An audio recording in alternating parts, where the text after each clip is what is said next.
MLB The Show 25 is nearly ready for launch. Alongside MLB content creator Kate Maniscalco, I'm Robert Flores from here at MLB Network. We're so glad you're with us wherever you're joining us from, whether it's on Twitch, whether it's on YouTube, MLB.tv, or MLB.com. Kate, we're glad you're here with us. What are you most looking forward to today during the course of this stream? Yeah, thank you so much for having me. I'm so excited. We're going over all of the teams, all of the top players. I think I'm really excited about some of those younger guys that you've seen on the cover, Ellie, Gunnar, Paul Skeens. I'm excited to get those ratings reveals. So. Yeah, we've got the first ever tri-cover for MLB The Show 25. Remember, early access March 14th, then they got the general access in March 18th. We're glad you're with us, and shout out to all you bunt cheesers and rage quitters, all you people I've beaten during the course of the season.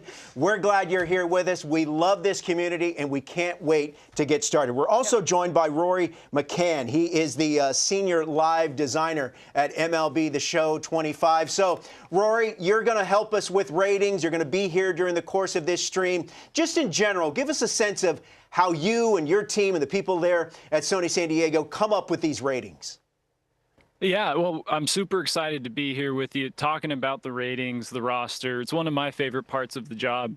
The way that we come up with all of our ratings, really, we're looking at a lot of stats. We're looking at a lot of analytics, a lot of data, and put it all together. It gets all the attributes you have on a player. Any attribute you look at, you can go to a stat, something, some metric, and it really does give you a one-to-one. And that's our goal, always putting the one-to-one, our game, to real life.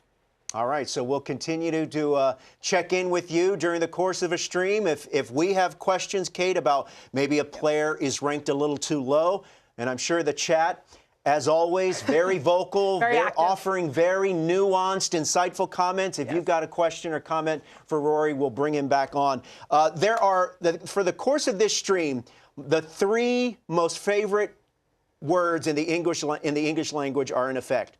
Drops are on.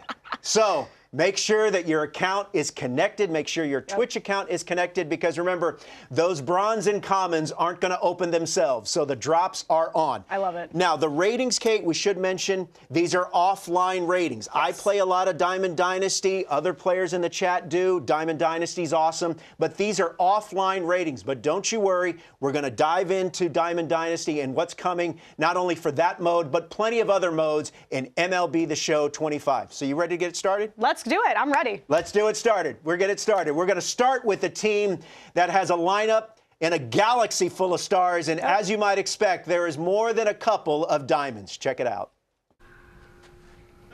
Is this cool? Yeah. Decoy? 100 rating this year. That's nothing. Like a 99, right? Just 99. It's cool. Yeah. First time ever. Oh, Blake this Snell. Ooh. You are a Diamond Club member. Eddie finally did it. 82 gold, no more. Hey, thank you, MLB The Show. That's pretty cool, huh? You like my card? Mm-hmm. Thank you, MLB The Show.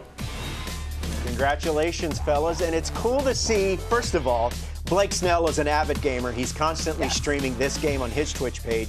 But he was legitimately miffed about his rating last year, but I think he feels pretty good about where he's at. You see Tyler Glass now, and then we saw Freddie Freeman at the end of the video. Shohei Ohtani gets it started at 99. No one's surprised about that. But how about Mookie Betts checking in? Yeah, Mookie Betts, 95. I think it's a little bit low for Mookie. I'm really impressed with his versatility that we've seen over the years.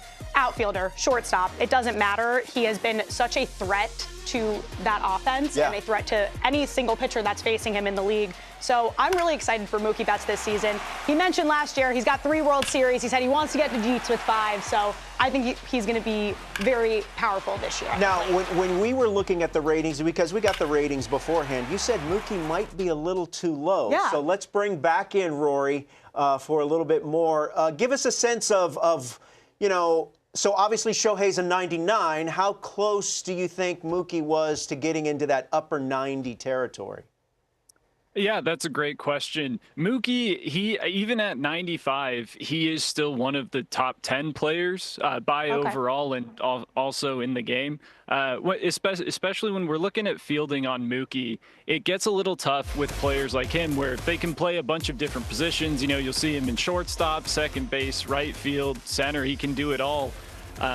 The way that we have him ranked for 80 fielding, he's shortstop primary position to launch. And when we look at the metrics, he was -4 outs above average at shortstop last year. So we're taking that into account. But we also know he can play second. He could play right field. So just trying to get a number that kind of lines up with what his abilities are. But he is very close to being, you know, at that upper 90s, even 99 level, like 95, 99. That window, it's not that large, really. All right, Roy, appreciate it. We'll stand by. We'll be coming back to you throughout the course of this stream. Once again, Blake Snell, by the way, a 2020 Players League champion. If you're not familiar with the Players League, during the pandemic, we had a tournament, an MLB The Show tournament, of which Blake Snell ended up winning. I think he beat, I don't even remember who he beat. I know someone in the chat will remember. But Kate, Blake Snell coming over, signing that free agent contract. I mean, he's part of a rotation. It's an embarrassment of riches there in that rotation. 100%. They could flip a coin and say who wants to be the ace for that day. I'm really excited about Blake Snell. We saw how dominant he was the second half of that season with the Giants. Now he's getting that full spring training this year. He has a long-term deal with the Dodgers. He's going to slide right in and get back to that Cy Young caliber self that we know him for. Yeah, it's almost like they have two separate rotations. Oh, yeah. You know, and that second rotation could be a first rotation for nearly every other team. By the way, 100%. Blake Snell in that 2020 Players League championship, which I think you can still find on YouTube, he swept Lucas Giolito. So Blake Snell is a very, very good MLB The Show player. All right, speaking of Blake Snell, let's talk about one of his former teams, as we're going to stay in the National League West, the San Diego Padres. Remember, I'm seeing a lot of questions from you in the chat about, you know, online ratings. No. As I mentioned at the top, offline ratings only. So keep that in mind. We've got Fernando Tatis Jr. at the top at a 93. Manny Machado is at 86, along with Michael King, and Dylan Cease is at 85. Jackson Merrill is obviously a very intriguing player. He's one that maybe you can make the case he should be ranked a little bit higher. Oh, absolutely, 100%. He's, I mean, runner-up in NL Rookie of the Year voting last year. If Paul Skeens didn't do the unthinkable, the award was his. But Nando is someone that I'm really excited for this year. He is, you know, they're projecting him at 38 home runs, 108 RBIs. Obviously, his numbers speak for himself. The arm, 99 on the arm. That's what you want. I mean, the power. It doesn't matter if he's in the outfield. Doesn't matter if he's playing shortstop. Wherever Fernando Tatis Jr. is on the field, he's going to play animated, he's going to play loose, and he's going to play excited. So it doesn't surprise me that he's at the top of that leaderboard for the Padres. And also think about last year's postseason. Fernando Tatis and the Padres had the Dodgers on the ropes. Yes, they did. In that division series. 100%. And Tatis, he had a very productive series, so I cannot wait to see what he does. But Manny Machado, his teammate, is manning that hot corner, and it's no surprise of where his rating is. Look, I think Manny dealt with a lot of injuries last year, so I know he's looking for a bounce back, and he would like these numbers to grow this time next year. The power versus righty and the power versus left, pretty much the same in the mid-70s. But Manny Machado, you know, he has the feeling that there's a lot more left in the tank. Oh, yeah. I mean, defensively, he's not going to be what he used to, but offensively, he's always going to be a consistent 797 OPS ranked last year. He's 100 hits away from 2,000. He's a veteran on that Padres team. They're all going to him for support. We saw it in the NLDS last year, so I'm excited for those power numbers to get up next season. Yeah, we saw some people in the chat saying Michael King a little bit disrespected there. Yeah. I feel like what was he, 85, somewhere around there? Yeah, first year as a starter. I feel like that's a pretty good number there. So, look, the Los Angeles Dodgers are the heavy favorite, not only in that division but across baseball. But you can bet that the San Diego Padres might have something to say about it. Oh, and so, too, the Arizona Diamondbacks. Let's take a look now at the Arizona Diamondbacks. The ratings, according to MLB The Show. Everyone loves a good Ketel Marte card. 96 on the ratings. Eugenio Suarez is at 86, followed by Corbin Burns, who signed via free agency. Corbin Carroll, the dynamic leadoff man, is at 85, and Zach Gallen checks in at 84. We're pleased to be joined by former big leaguer, former Diamondback, Justin Upton, who joins us. And Jay Up, as we sit here on the 20th anniversary of MLB The Show, I know when you were in your playing days, you mentioned that you like to play MLB The Show a little bit. Yeah, I get in there a little bit, get on my system and play. Honestly, I didn't play it enough. I never got good at it, but when I got the itch in the off season, I turn it on and play a little bit and get a little baseball in. There you go. Let's talk about the Diamondbacks as a whole, that top 5 list. At the top, it's Ketel Marte, and you got Corbin Carroll, and then you got a couple of pitchers in the mix, and Zach Gallen and Corbin Burns. Just your reaction to this Arizona Diamondback squad. You know, there's some really good players on that list. When you look at Ketel Marte and what he's done, he's a dynamic player, kind of veteran guy who's anchored that lineup. Corbin Carroll coming up with his skill set, being able to cause some chaos on the baseball field. And then you have Zach Gallen, Corbin Burns, both can really anchor a pitching staff. So some really good names on that list. You mentioned Ketel Marte. He's the highest ranked player according to the ratings. Should he be considered a superstar in Major League Baseball, in your estimation? I think so. When you talk about superstars, they're guys who change the game night in and night out, and he's done that. He's done that year after year. So definitely a special player, can do so many different things on the field, and he's one of the guys I love to watch. So if you talk about superstars, I think he's in the conversation. What are your expectations for Corbin Burns after he signs that big contract to go to Arizona? I think, like I said before, I think you already had, Gallen and Merrill Kelly that pitched really well for this team last year, and then you bring in a guy like Corbin Burns, who's, we talk about in the ace conversation. So, I think he can come in and be an anchor for the rotation. The guy who stops the bleeding, when teams in bad stretches, and every team needs that guy. So I'm looking forward to see what he does in a D-backs uniform. Justin, when Arizona made that run to the World Series a couple years ago, Corbin Carroll was in the middle of everything. 2024, it was a little bumpy. What are your expectations for Corbin Carroll going into 2025? Well, I'm expecting a bounce back, honestly. That was his first time playing that deep into the postseason, shortening the offseason. There's a lot of different things that go into it. And I think he bounces back when you're the guy in the middle of a lineup or at the top of a lineup. You have a target on your back, and it's something that you have to get used to. And I think another year under his belt and being able to deal with the pressure of being that guy, I think he'll settle into that role this year, and he'll be a lot better than 2024. There's a new first baseman. Christian Walker left via free agency. He goes to the Astros. Josh Naylor comes over from Cleveland via trade. What are your expectations for Naylor in Arizona? I think he's a stability piece for him.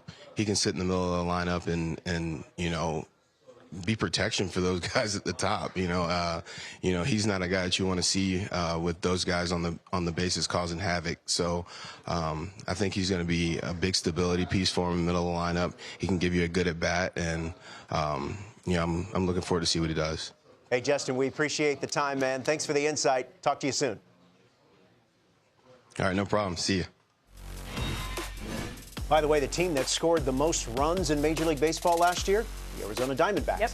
Let's talk about the San Francisco Giants. And Kate, Logan Webb flirting with that 90. He's at 89. The always intense Matt Chapman is at 86. Willy Adames recently acquired, signed in the offseason, Ryan Walker and Elliott.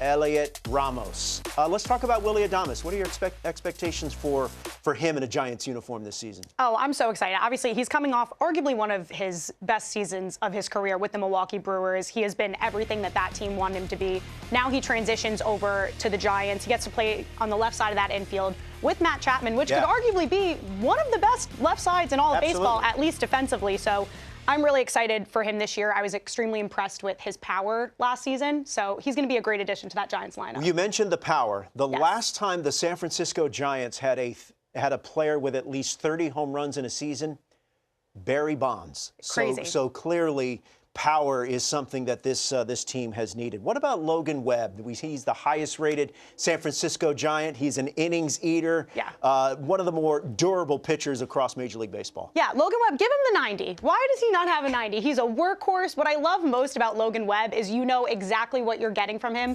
every single season. Like we said, he's a workhorse. He's consistent. He has a high ground ball rate. He pounds the strike zone. That's most impressive about Logan Webb. Look at his stamina. Of course, 94.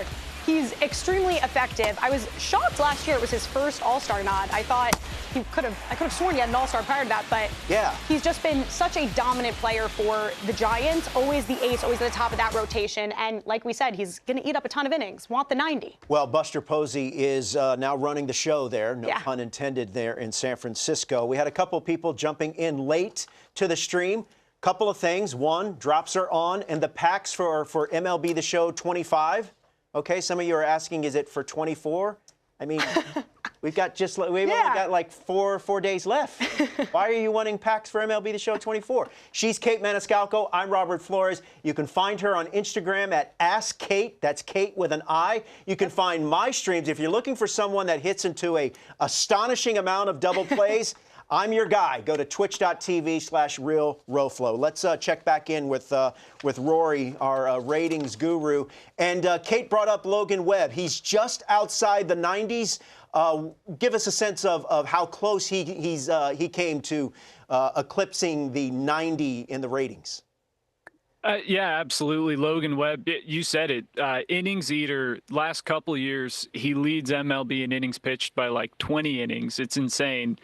Where the rating doesn't quite line up overall-wise, he does give up quite a few hits, which dampers his hit per nine. Doesn't have many strikeouts. He's more of ground ball machine, gets outs. Yep. So the 90 overall, it gets reached in an attribute that's not on there. Just has that dog in him, and he's definitely a 99 rating in there. Rory, that's good stuff. That is scientific, and make no mistake, your has that dog in your quality. You're also up there too. So we appreciate it. Stand by. We'll check back with you in a little bit later. Okay. Thank you. Yeah. All right, so where are we going to now, guys? All right, let's talk gameplay. Here's what you can expect. One of the things that you can expect in MLB The Show 25. What's new and gameplay updates for MLB The Show 25? Perfect your swing with ambush hitting. Own the infield with new infielder reactions. Challenge yourself with the all-new GOAT difficulty mode. Dominate the warning track with the new home run rob meter. Take the risk of the new throw accuracy meter and unlock hundreds of new animations. MLB The Show 25 will have it all. Watch the full-length deep dive to learn more. GOAT difficulty sounds absolutely terrifying. I want no part of that. Let's bring in Chris Gill. He's the gameplay director for MLB The Show. Chris, thanks to have you. Thanks for joining us here. Let's talk about ambush hitting. You and I talked about this earlier in the offseason. I know you're excited about it. What should our players know about this new feature? Yeah, super excited about ambush hitting. For me, what I love most about it, it's an extension of our zone hitting, which is our most popular hitting mechanic. What's really cool to me is, and a lot of the stuff that we do and we'll talk about is translating real life stuff to our game. And so ambush hitting is just one of those ideas that really stems from having a plan when you come to the plate. Most big leaguers have them. For example, like Robert, you know this, Freddie Freeman's home run that he hit in the World Series. And he talked about it. If you look up his interview, he'll discuss basically what ambush hitting is all about. He talked about hunting a certain pitch. He talked about the scouting report that actually used Ohtani's scouting report. He used a report because it was left. He didn't have any other information to use. So he's seen how he pitched Ohtani. And what he saw was he was throwing a lot of cutters away. So he knew he wanted to lay off that pitch, and he was looking for a pitch on the inner half of the plate. What's really cool about ambush hitting is it's exactly what that is. You go up to the plate with a plan. You get to choose one half of the plate, the inner half or the outer half. You can opt in at any time. You don't ever have to use it. It's always an option for you while you're batting in zone hitting. And essentially what it is, it's a small cheat that you get in real life. Like Freddie talked about in his interview, is like, I'm hunting a fastball in, middle in, and he got that pitch. And so for him, it was just being on time at that point, right? Getting that bat head out on the ball and making sure that he saw it real well. But he threw him exactly what he was looking for. And so how that translated into our game is the same thing. You know, you'll run into guys that have power sinkers that are exploiting that, especially in our head-to-head games on the inner half of the plate. And so this is a way for you to kind of, like, in a real-life way, cheat a little bit. And what I mean by that is, if I'm looking for a fastball in, these guys are throwing, you know this, Robert, guys are throwing mid-90s, right? Yeah. Like, you can't just go up there looking for a fastball in and hit that same pitch away, right? And you can't look away and hit that same pitch in. You just can't do it. You're just going to have to let it go if you don't have it on the right side of the plate. So you guess inside, he throws you a fastball inside, and essentially what that is kind of like a little cheat where you open up your hits a little bit more. You're gonna increase your timing slightly, and you're going to increase your bat size, basically the PCI size, by 2 difficulties lower. Wow. So essentially, it's just a way for you to kind of have a plan when you come to the plate. I like to use it when I'm ahead in the count, typical sure. of like real life hitters, right? Hey, Chris, real quick, home run robbing. There's a new way to do it. Tell us quickly about it. Yeah, home run robbing, new mechanics. So essentially last year and the years before, the meter would get to the top and it would show you when the ball was landing over the fence. So essentially you had to time that perfectly. Now what we're doing is we're putting the green region in the middle and of the meter. And so essentially what that allows you to do is choose from tens of 20s of animations that we have coming from all different angles. You can navigate kind of those really weird cutouts, especially like in crass stadiums or in certain big league stadiums that have really odd cutouts. But we have all different angles, all different timings. So essentially, Robert, I know you love robbing home runs. So my tip to you is just try to get to that warning track at any time. If that meter's within that green, you can hit jump, and we're going to choose an animation for you.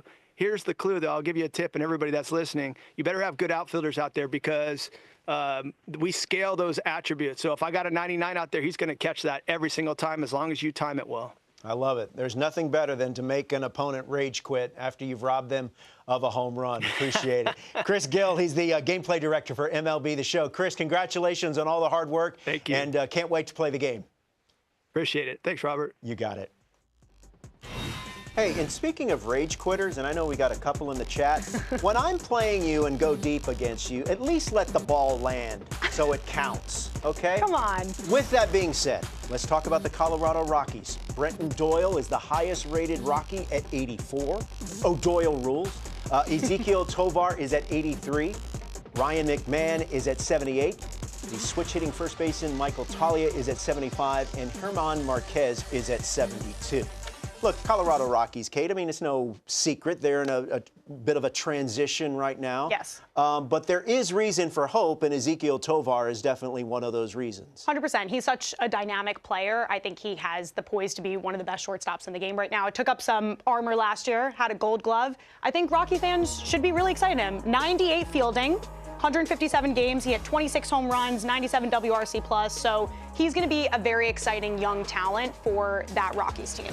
Now you see a couple of other. I've always liked Ryan McMahon. Yeah. So look, they play in a ballpark that's you're going to hit a bunch of homers and a bunch of tanks. But look, they're a franchise that right now is currently in a bit of a transition period. But I just think that this division.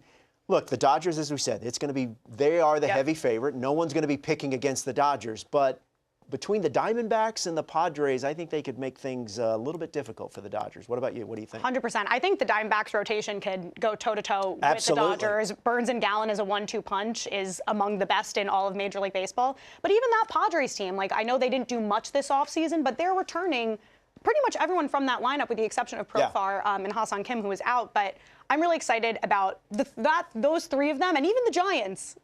it's going to be a really tough division. Well, you know, the music in the clubhouse just got a lot better there in San Diego because they reportedly agreed to a deal with Jose Iglesias. So he takes his OMG from New York to the San Diego Padres. And speaking of New York, let's go from the National League West to the National League East. And let's get it started with the New York Mets. At the top, Juan Soto. Shocker. Shout out to you Yankee fans there. I know you're still bitter, but it's okay. Your team's still good.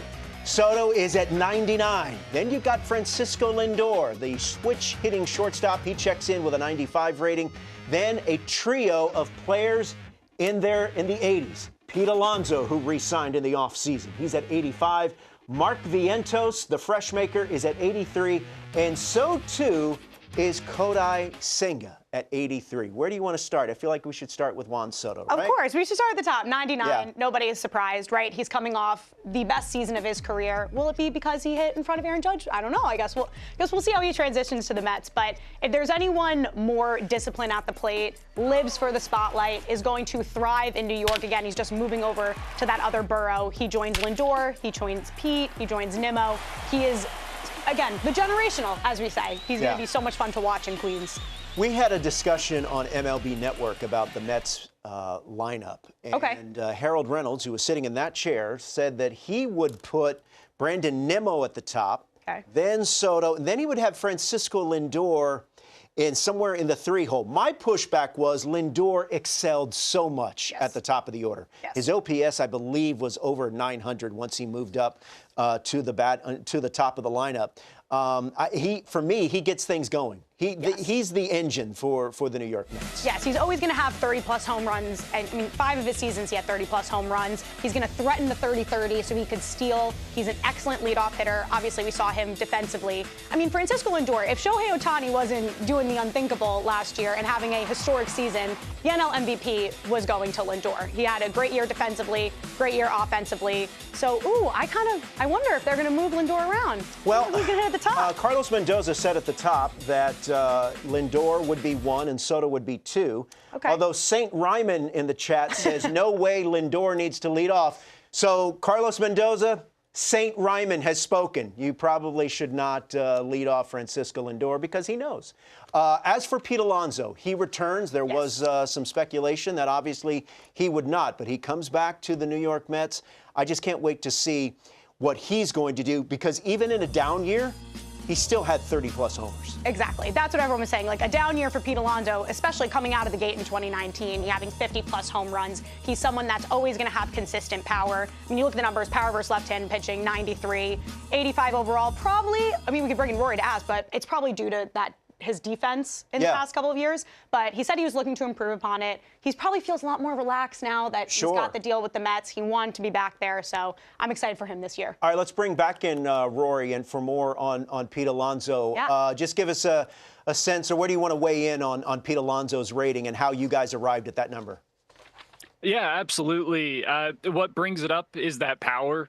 Big home run hitter. The only places could really be knocking him is, as you mentioned, fielding, not one of the fleetest of foot, so the speed's not too high. And then the strikeout issue brings his vision down quite a bit. You know, he doesn't strike out at an insane rate, but definitely above league average. So that just brings his overall down. But at 85, still very good and one of the top first basemen in the game still.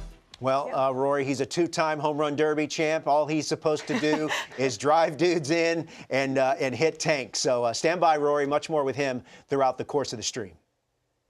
All right. Your MLB The Show 25 top 5 players in the Philadelphia Phillies according to their ratings. Bryce Harper checks in at a 95. Then you got 2 players at 90 overall ratings, Zach Wheeler, Trey Turner. Then it's Matt Strahm and Bryson Stott. Let's bring in the former Philadelphia Philly, J-Roll, Jimmy Rollins, who joins us now. Hey, J-Roll, I know that there are people to this day that come up to you all the time and say, I used you as a player on MLB The Show, and you raked, you hit bombs. I mean, that has to happen, right?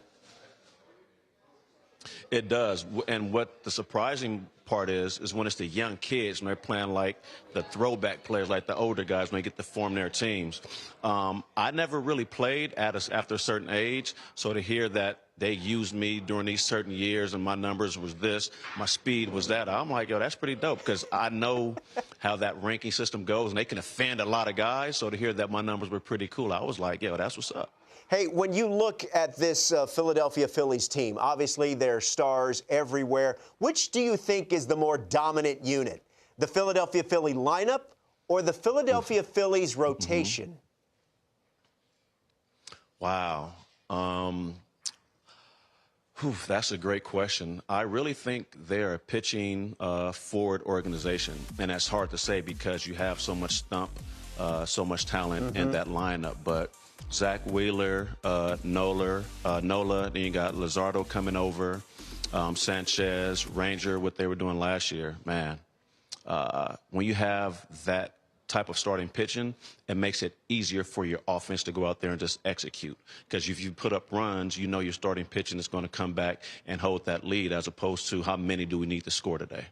What are your expectations for Zach Wheeler? Now, you know, he's at the top of that rotation along with Aaron Nola. What are your expectations for Wheeler in 2025?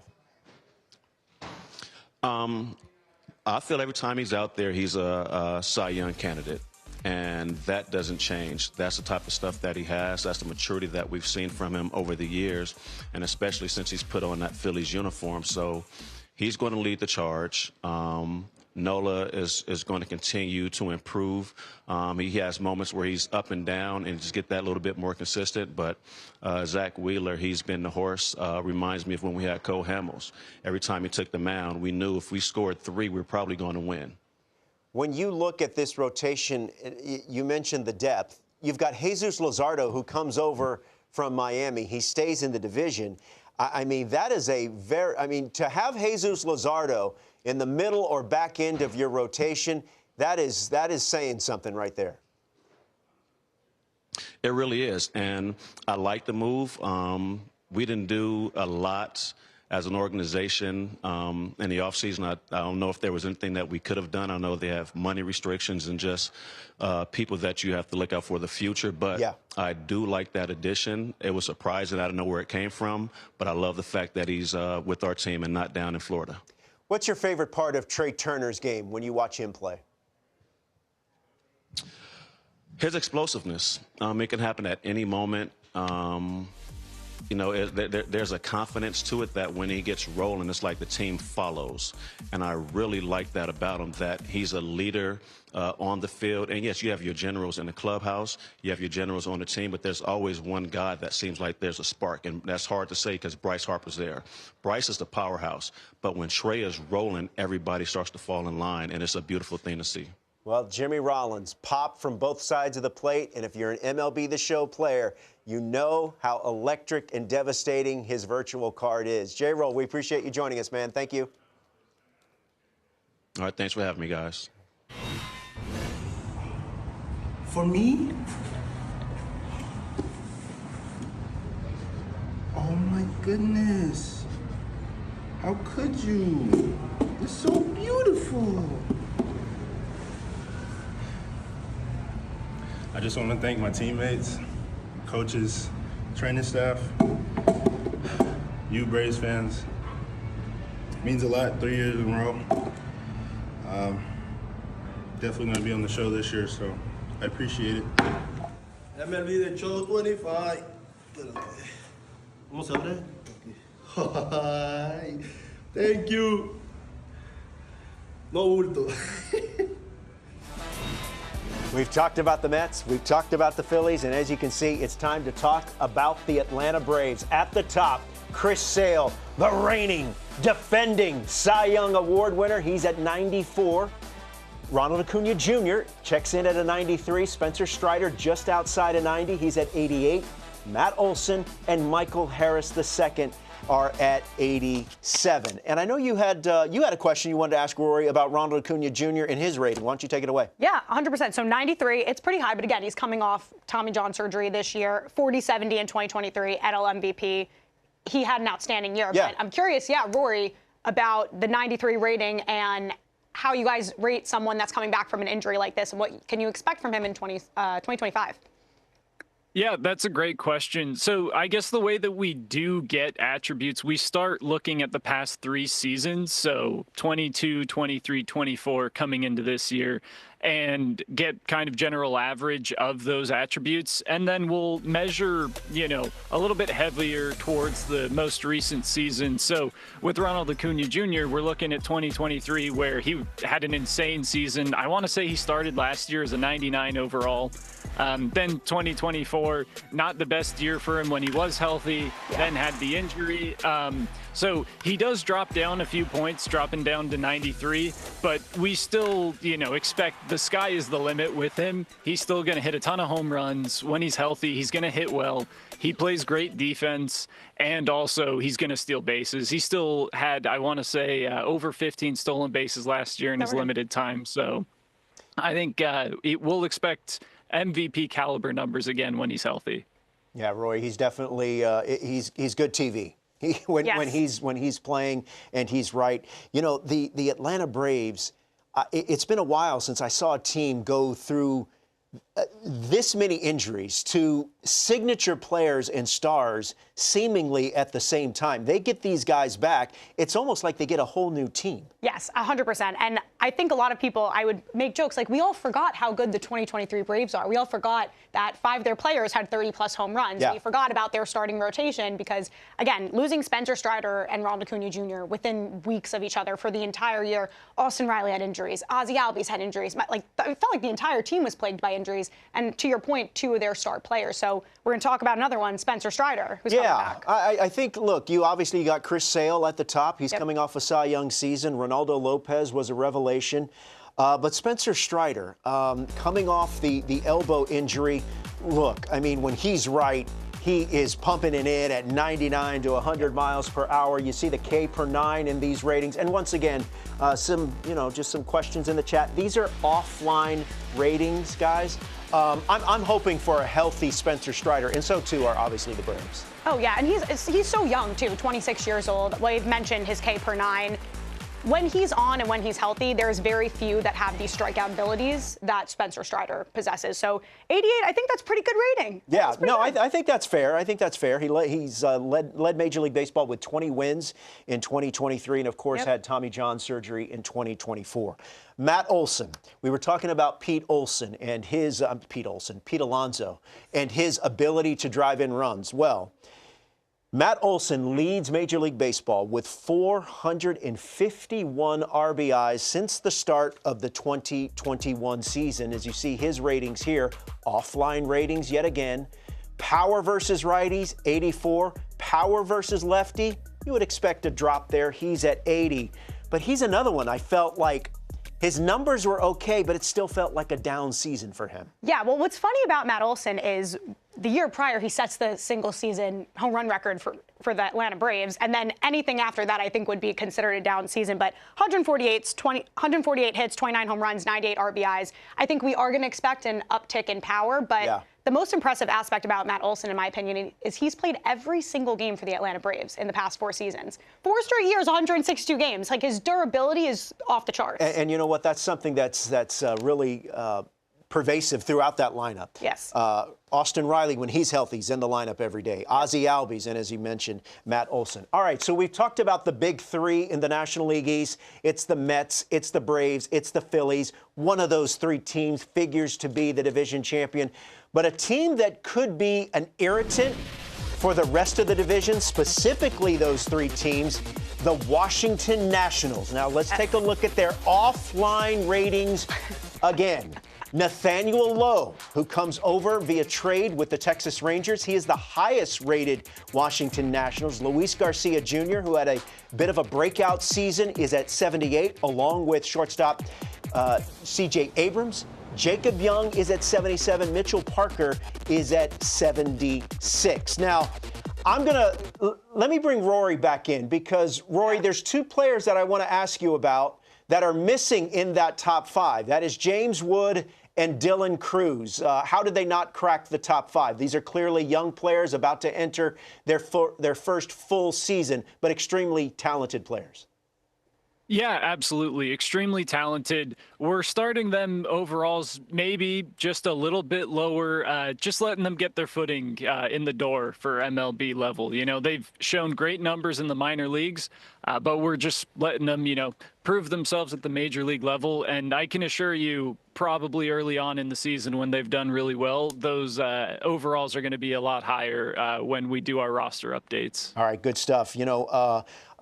C.J. Abrams was also in that top 5. The season didn't end the way he would want to, but I was just at their spring training camp, and they love where he's at. Yes. And I had someone tell me that C.J. Abrams is kind of the straw that stirs the drink there. Yes. And if he's able to take that next step, then this return to prominence for the Washington Nationals kind of gets jump-started. Yeah, he has a rare power and speed combination that is obviously very useful and successful in Major League Baseball. I think what we're looking for with CJ is he started off last year super hot, got him his first All-Star nod, then the second half of the season kind of dipped off. So we're trying to look for that durability 162-game season for CJ, but I like what they're cooking with the Nationals.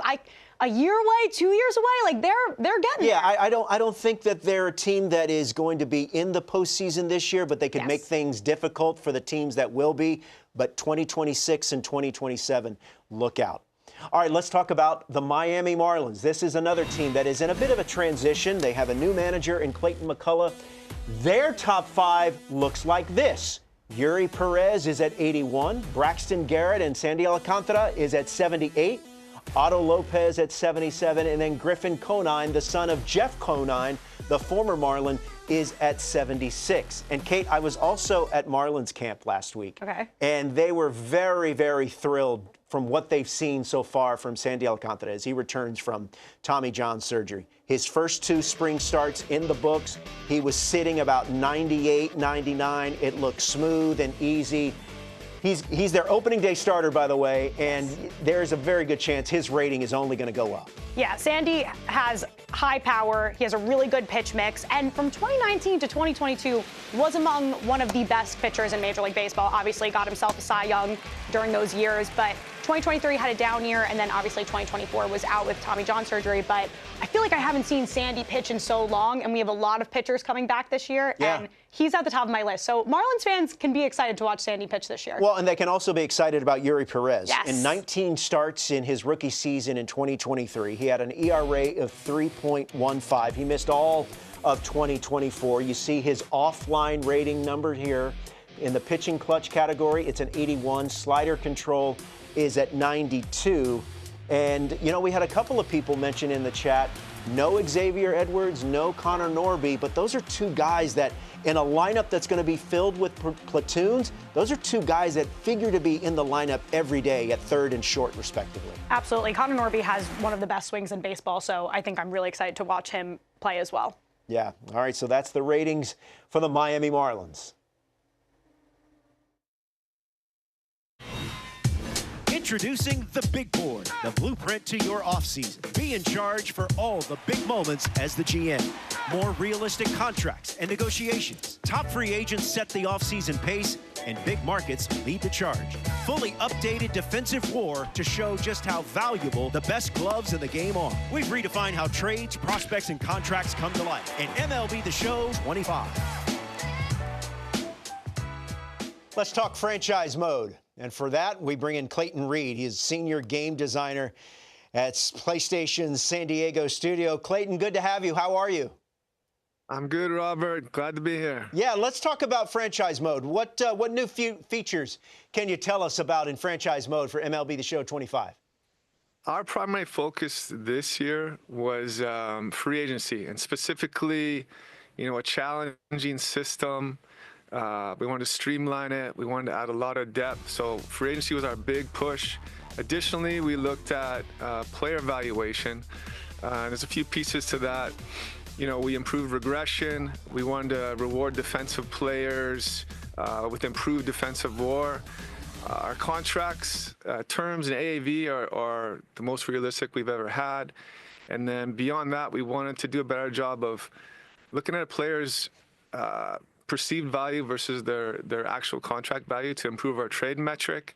So all that should lead to, better trades, better contract negotiations. And to that end, give us elaborate, if you would, a little bit on the front office experience mode.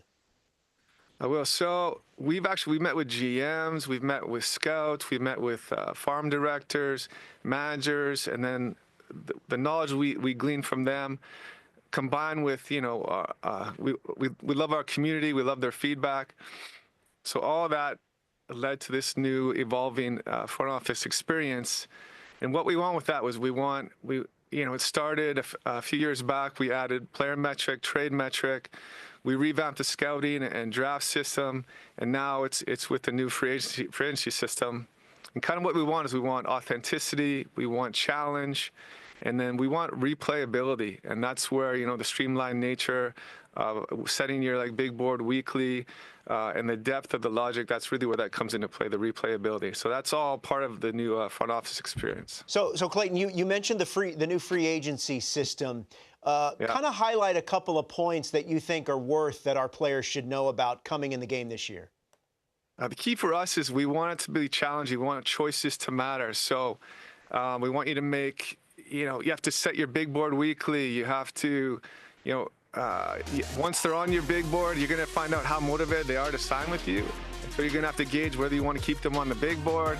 You got rival rumors. You got all these decisions you have to make, and then a ton of depth. It's going to create variety, create replayability. We have market setters. We have big market logic. We have offer rejection penalty. If you lowball someone, they're gonna, their interest in signing with you is gonna drop. So there's all this depth to it that we love for replayability, for variety, and then the key to us and the fun is in the challenge of it. Well, Clayton, we appreciate the time. Excellent choice on the throwback jersey. That is a fancy, sweet-looking jersey, so we appreciate the time, man. And we can't wait to try out all these new features in franchise mode. Appreciate it. All right, man. Thanks for having us. Appreciate it. You got it. Your MLB The Show rating, top 5 players for the New York Yankees. May the pack gods be with you and that you pull and open a 99 Aaron Judge. Garrett Cole Bebe is at number 88 on the ratings. Cody Bellinger, Jazz Chisholm Jr., and Max Fried, both at 85. Former big league reliever Dellin Betances spent most of his 10-year big league career with the New York Yankees, and he joins us now. Dellin, you were telling me as we celebrate the 20th anniversary of MLB The Show that on your way to the big leagues, as you were coming up, you spent a lot of time playing MLB The Show. Yeah, I religiously play. Growing up as a kid, I loved playing MLB The Show. In my high school, we used to always have battles to play some of the games, and always used to pick the Yankees for the most part. And then once I got to the show in 2014, I stopped playing as often, which was weird because I always wanted to see how it would look to play your own self. And that kind of stopped a little bit. Well, let's talk about your former teammate, Aaron Judge. He wears number 99. He's number 99 in the ratings. What's something that our viewers and gamers maybe don't know about Aaron Judge as a player that they should know? Well, I mean, it's only fitting that number 99 is rated 99 because the guy does everything well. I think, from the times I remember when we played video games after games, we didn't play too much MLB The Show. We would play other games, but I don't know if he plays MLB The Show too much, but, it's very fitting to be rated the highest rating you can get, which is pretty cool. What kind of teammate is he? Oh, he's the best, man. Coming in as a young player, rookie, and to have the type of impact he had on the clubhouse. He was a guy that was very observant. He liked to watch guys the way they kind of went around their business, about their business. And Gardner was a guy that, obviously as a Yankee, was somebody that he looked up to, and kind of Gardner made it his way to kind of put him under his wing, and just to see the player he's been and how he impacts the clubhouse, as a teammate, we respected him very much. Yeah, of course, you're talking about former Yankee outfielder Brett Gardner, who's spent a lot of good years there as a member of the New York Yankees. Jazz Chisholm Jr. going to second base. We saw him play third base a lot last year when he came over from Miami. What are your expectations for Jazz now that he's back at second base? It'll be fun just to watch him at his natural position, being able to play second base, something that he's very comfortable doing.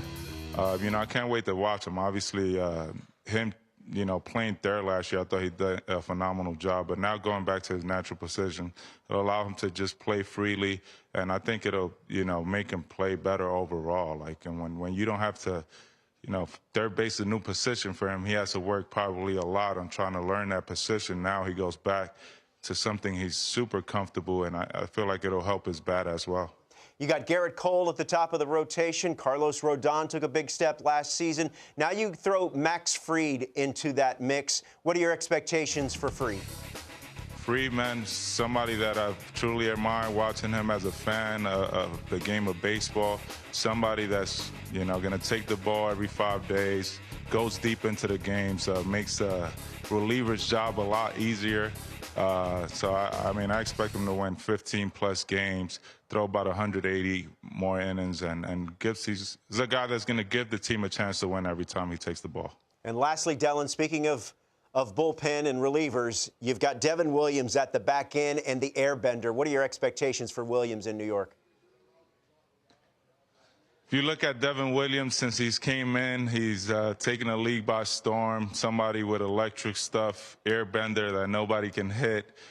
I expect him to, get over 30 saves, and obviously having Weaver set him up is something that's going to help him, because he's just going to come in most of the time in the ninth inning and have to worry about those guys instead of maybe throwing 4 or 5 outs, which I think will be huge for him. I got him, over 30 saves and put in the same amount. His ERA has been great every year. So I think a great addition by Cashman. And, it's always good when you can have a solidified closer. That's former big league reliever Dellin Betances joining us. Dellin, we appreciate the time, man. Thanks. Thank you. Thank you for having me. All right, let's reset. Welcome to a brand new hour. It's the MLB The Show 25 ratings reveal. Kate Maniscalco, MLB content creator. You can find her on Instagram at Ask Kate. That's Kate with an I.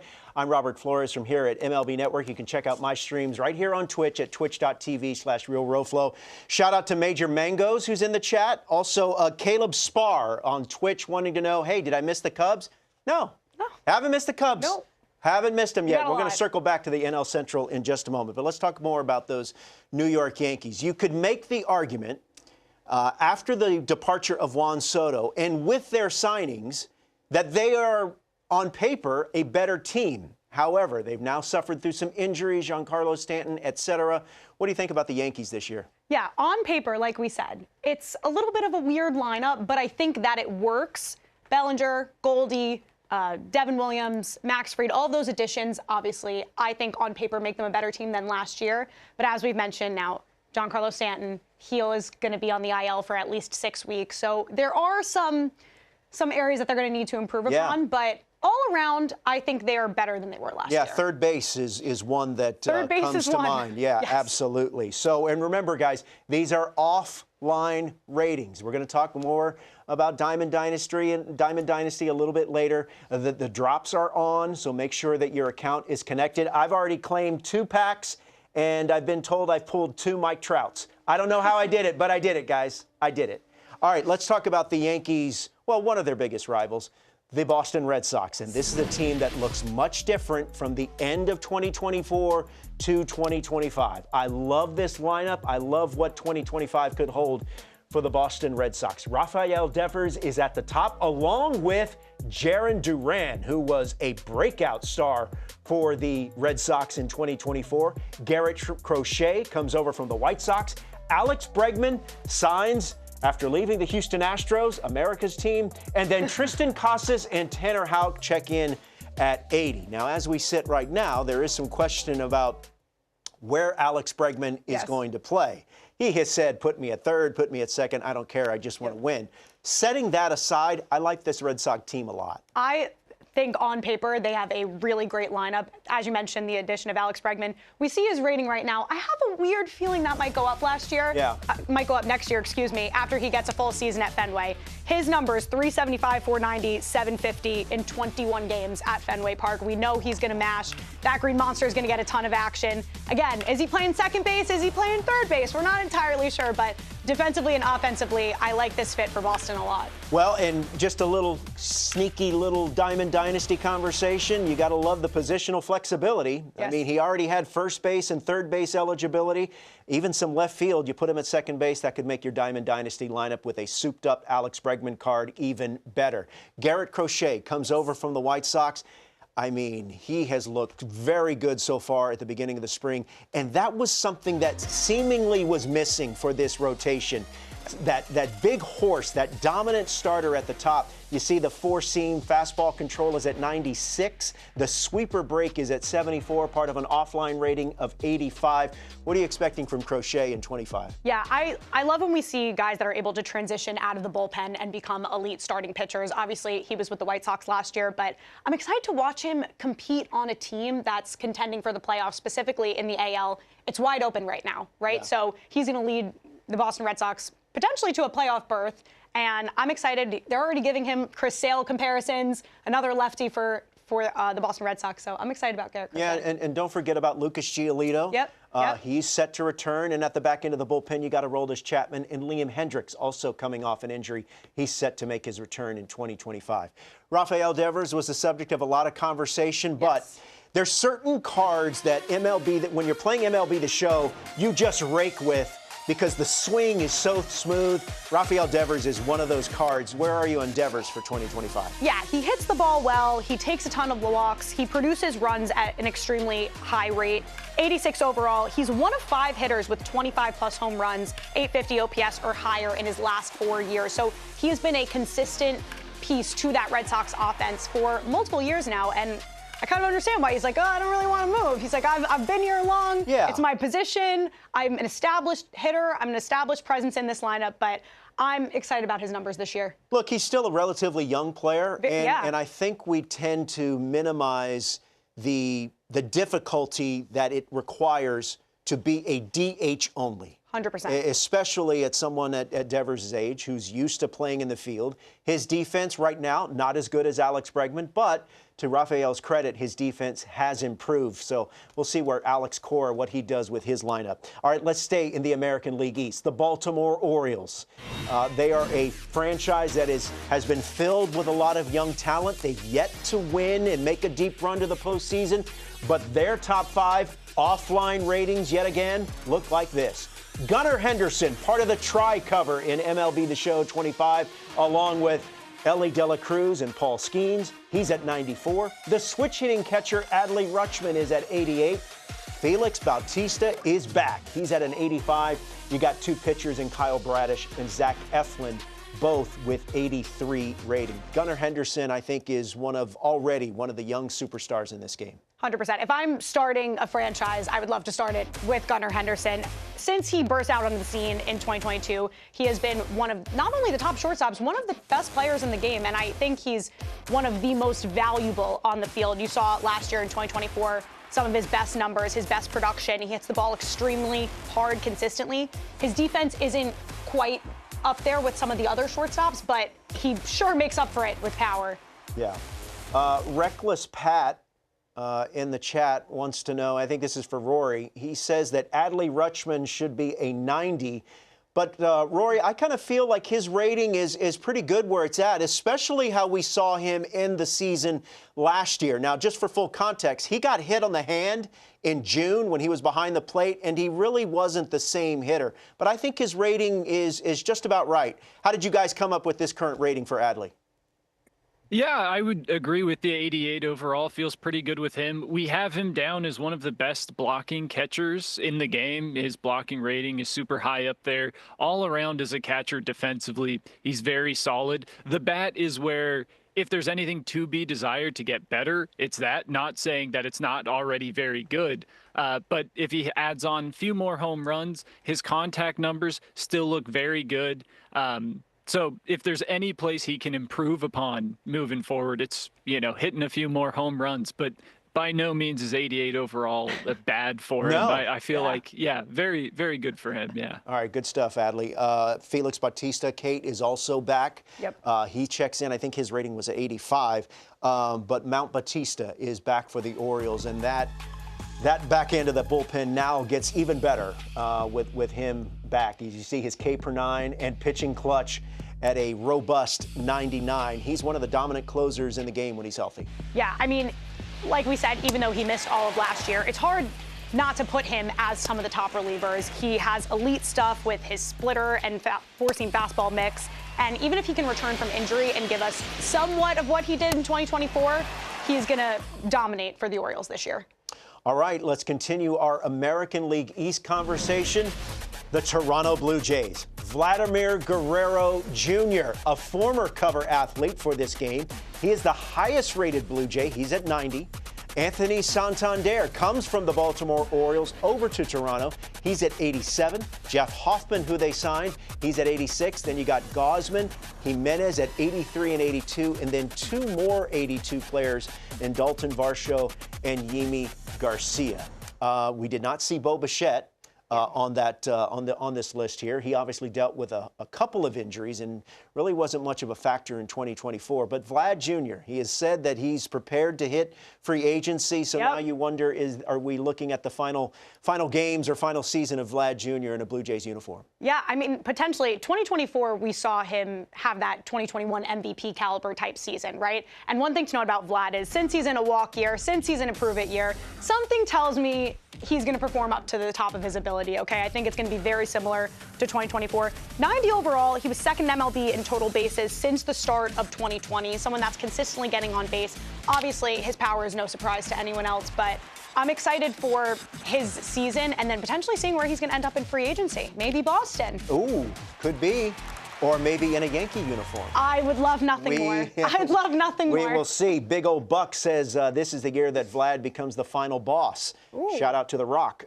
Yeah, I mean, I'm expecting a big season. You know he's going to be motivated, 100%, right? yes. After the contract negotiations or the contract extension didn't get done with the Blue Jays, you know he's going to be ready. I'm also interested to see what Bo Bichette looks like. He's not on the ratings. We saw he mentioned a couple of injuries that he had to deal with last season. He's another one. He's going into his walk year as well. I think this is going to be a bounce-back season for Bo Bichette. Yeah, I 100% agree because, again, that combination of injuries that he had to deal with last season, now coming into this year, it's nice that Vladdy wasn't traded during the offseason because now he gets to play with Vladdy again. Yeah. The Blue Jays lineup's looking pretty good. There's some power in that lineup, so they can absolutely contend, and I think I'm really excited to watch Bo Bichette this year. Yeah, let's bring back in Rory McCann, senior live designer. Bo Bichette, I mentioned it, and a couple of people in the chat have also mentioned it. He's not on this on the top of the Toronto Blue Jays ratings. Where did you guys land on Bo Bichette? Yeah, with Bo, he's not that far off the list. He might be just one player below that. And you mentioned it, dealt with injuries. When he did play, wasn't the best season for him. The glove is getting a bit better for him. The bat just took a step back in 2024, so his numbers overall-wise just kind of dropped him off of this list, but he's not far below. And we're big fans of Bo here, so we do expect him to have a good season. And when we do our roster updates, we're going to make sure to get him up, and he might be in the top 5 by the end of the season. Yeah, don't sleep on those roster updates. Those are definitely worthy ones. Maybe you invest for your Diamond Dynasty purposes. You invest in some silver or some golds, and maybe they eventually turn into diamonds. This Toronto Blue Jays lineup has always been right-handed heavy, but now you get Anthony Santander come over, the switch-hitting outfielder who went for 40 homers last season. What are your expectations for him as we see his offline ratings here? The power versus righty and lefties at 93 and 94. Yeah, I'm excited about Santander because, again, as we've mentioned, they needed the power in that lineup. 44 home runs. He was en route to 129 WRC+, 3.3 F4. This type of offensive production is what the Toronto Blue Jays were missing last year. Now with Vladdy as well as Santander, they're getting a lot of power in that lineup. Should be a lot of fun in the American League East as the Yankees, the Red Sox, the Blue Jays, and the Orioles, they're going to be fighting for supremacy in that division. Yes. Familiar faces in new places. Juan Soto now with the Mets. Manny Ramirez is one of the legends in MLB The Show 25. There's also been some changes to the fielding and throwing, which should be challenging for our players. And for that and for more on what's new in MLB The Show 25, let's bring in Ashley Sanders. She's a live content designer. Ashley, you're an active streamer. You're streaming on Twitch. What are some of the new elements of the game in MLB The Show 25 that you're most excited to show off to other people in your chat during the course of your streams? I'm most excited to getting back to the year-long power curve, really building that team from the ground up. You know, silvers, golds, low diamonds, trying to earn those players in some of our fan favorite modes, like Team Affinity, that's going to have 90 available players on launch night. So I'm excited to work with my community to get those guys on my squad as soon as possible. All right, throughout the course of the year, so much of what you work on, it's guarded like state secrets. It's very secretive, right? So how excited are you now that you finally get to talk publicly and with people in your chat about some of the new changes and some of the things that they'll be seeing in MLB The Show 25? Oh, I am absolutely thrilled. My chat loves to tease me. They try to find ways to get things out of me, and I'm like, no, I'm not saying anything. But now, as things become public, as people start seeing the different trailers and the deep dives that you have hosted, Roflo, I'm just beyond excited to talk to them about it, because it's like, hey, my work for the past year is finally on the table. I can enjoy it, they can enjoy it, and then they can tease me for not telling them about it sooner. Hey, we saw a little bit real quick on the video coming into this segment. Some of the changes in fielding and throwing, just give us a taste of what players should understand about what's coming with these changes. For sure, defense matters even more in MLB The Show 25. Our fans have gotten very used to the different throw meters, home run meters, and now there's extra intricacy, more difficulty, more risk to really make a true perfect throw to get a runner out, whether you're robbing a home run. So there's a lot more delicacy and a lot more risk reward, and if people want to risk it, depending on the situation on the base paths. Yeah, when you're building up a lineup, you really need to make sure that you've got a capable fielder there at those important and crucial moments during the course of the game. Ashley, we appreciate the time and look forward to catching your streams and can't wait to play MLB The Show 25. Thank you so much, Roflo. You got it. All right, people wondering, hey, you forgot the Rays. No. We usually try to, because it's good TV, try not to talk about multiple teams at the same time. Yes. You know, it's something new. So let's talk about the Tampa Bay Rays. Brandon Lau checks in at 83. Here comes the money. Shane O'Mac is at 82. The Heartbreak Kim, Ha-Sung Kim, is at 81. Yandy Diaz is at 80. Edwin Uceta and Ryan Pepio rounding out the list at 79. Look, I stopped diminishing or counting out the Tampa Bay Rays because they always seem to figure it out. Are they going to win the division? They wouldn't be my pick to win the division. Yeah. Could they figure somehow on the periphery of the postseason?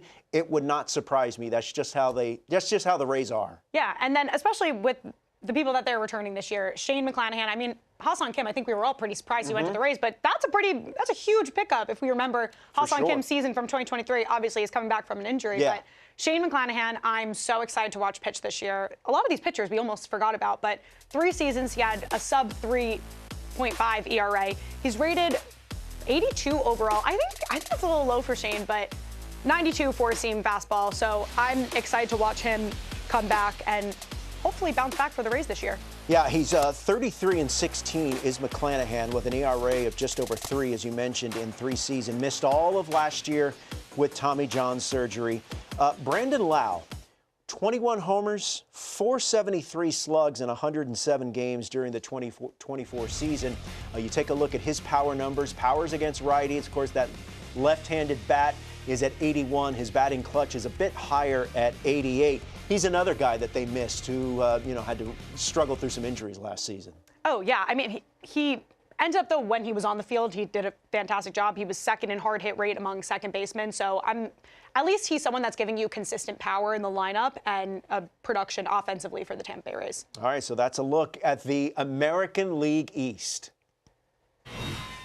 Here are your MLB The Show ratings for the Cleveland Guardians. The top 5. As you might expect, it's Jose Ramirez at 95. Emmanuel Clase is rated as a 91. Cade Smith, Tanner Bybee, and Carlos Santana, Slamtana, is back in Cleveland. Nick Swisher, 12-year big league veteran, spent parts of 3 seasons in Cleveland as a member of the Guardians, then known as a member of the Cleveland Indians. Nicky Swish, we are celebrating the 20th anniversary of MLB The Show, and I know you have a youngster in your house that is a big fan of the game. Yes, sir. Absolutely, bro. I mean, my oldest daughter, Emmy, right, just started playing softball this year. And because she started doing that, we had to get MLB The Show. And the one thing that we didn't really realize is that you could create your own player as a female. Yep. So my girl, Emmy, told me she's going to be the first female in the big leagues. And you know what's cool about that, Roflo? I have kind of taught her how to hit through the game, which is really, really cool. Really? So Emmy and I play the game together. We talk about the game. We've just really, really enjoyed all the fun we've had with it. I love it. I love it when the game can be used as a learning tool. Lucas Giolito uses it, and a couple of other pitchers use it as a scouting tool as well, so that's really cool to hear. Hey, let me ask you about Jose Ramirez. You know, the book on him is that he's a superstar. He's probably the least talked about superstar in the game. When you look at Jose Ramirez, what do you see? One word, wow. I mean, there's nothing on the baseball field that this cat can't do.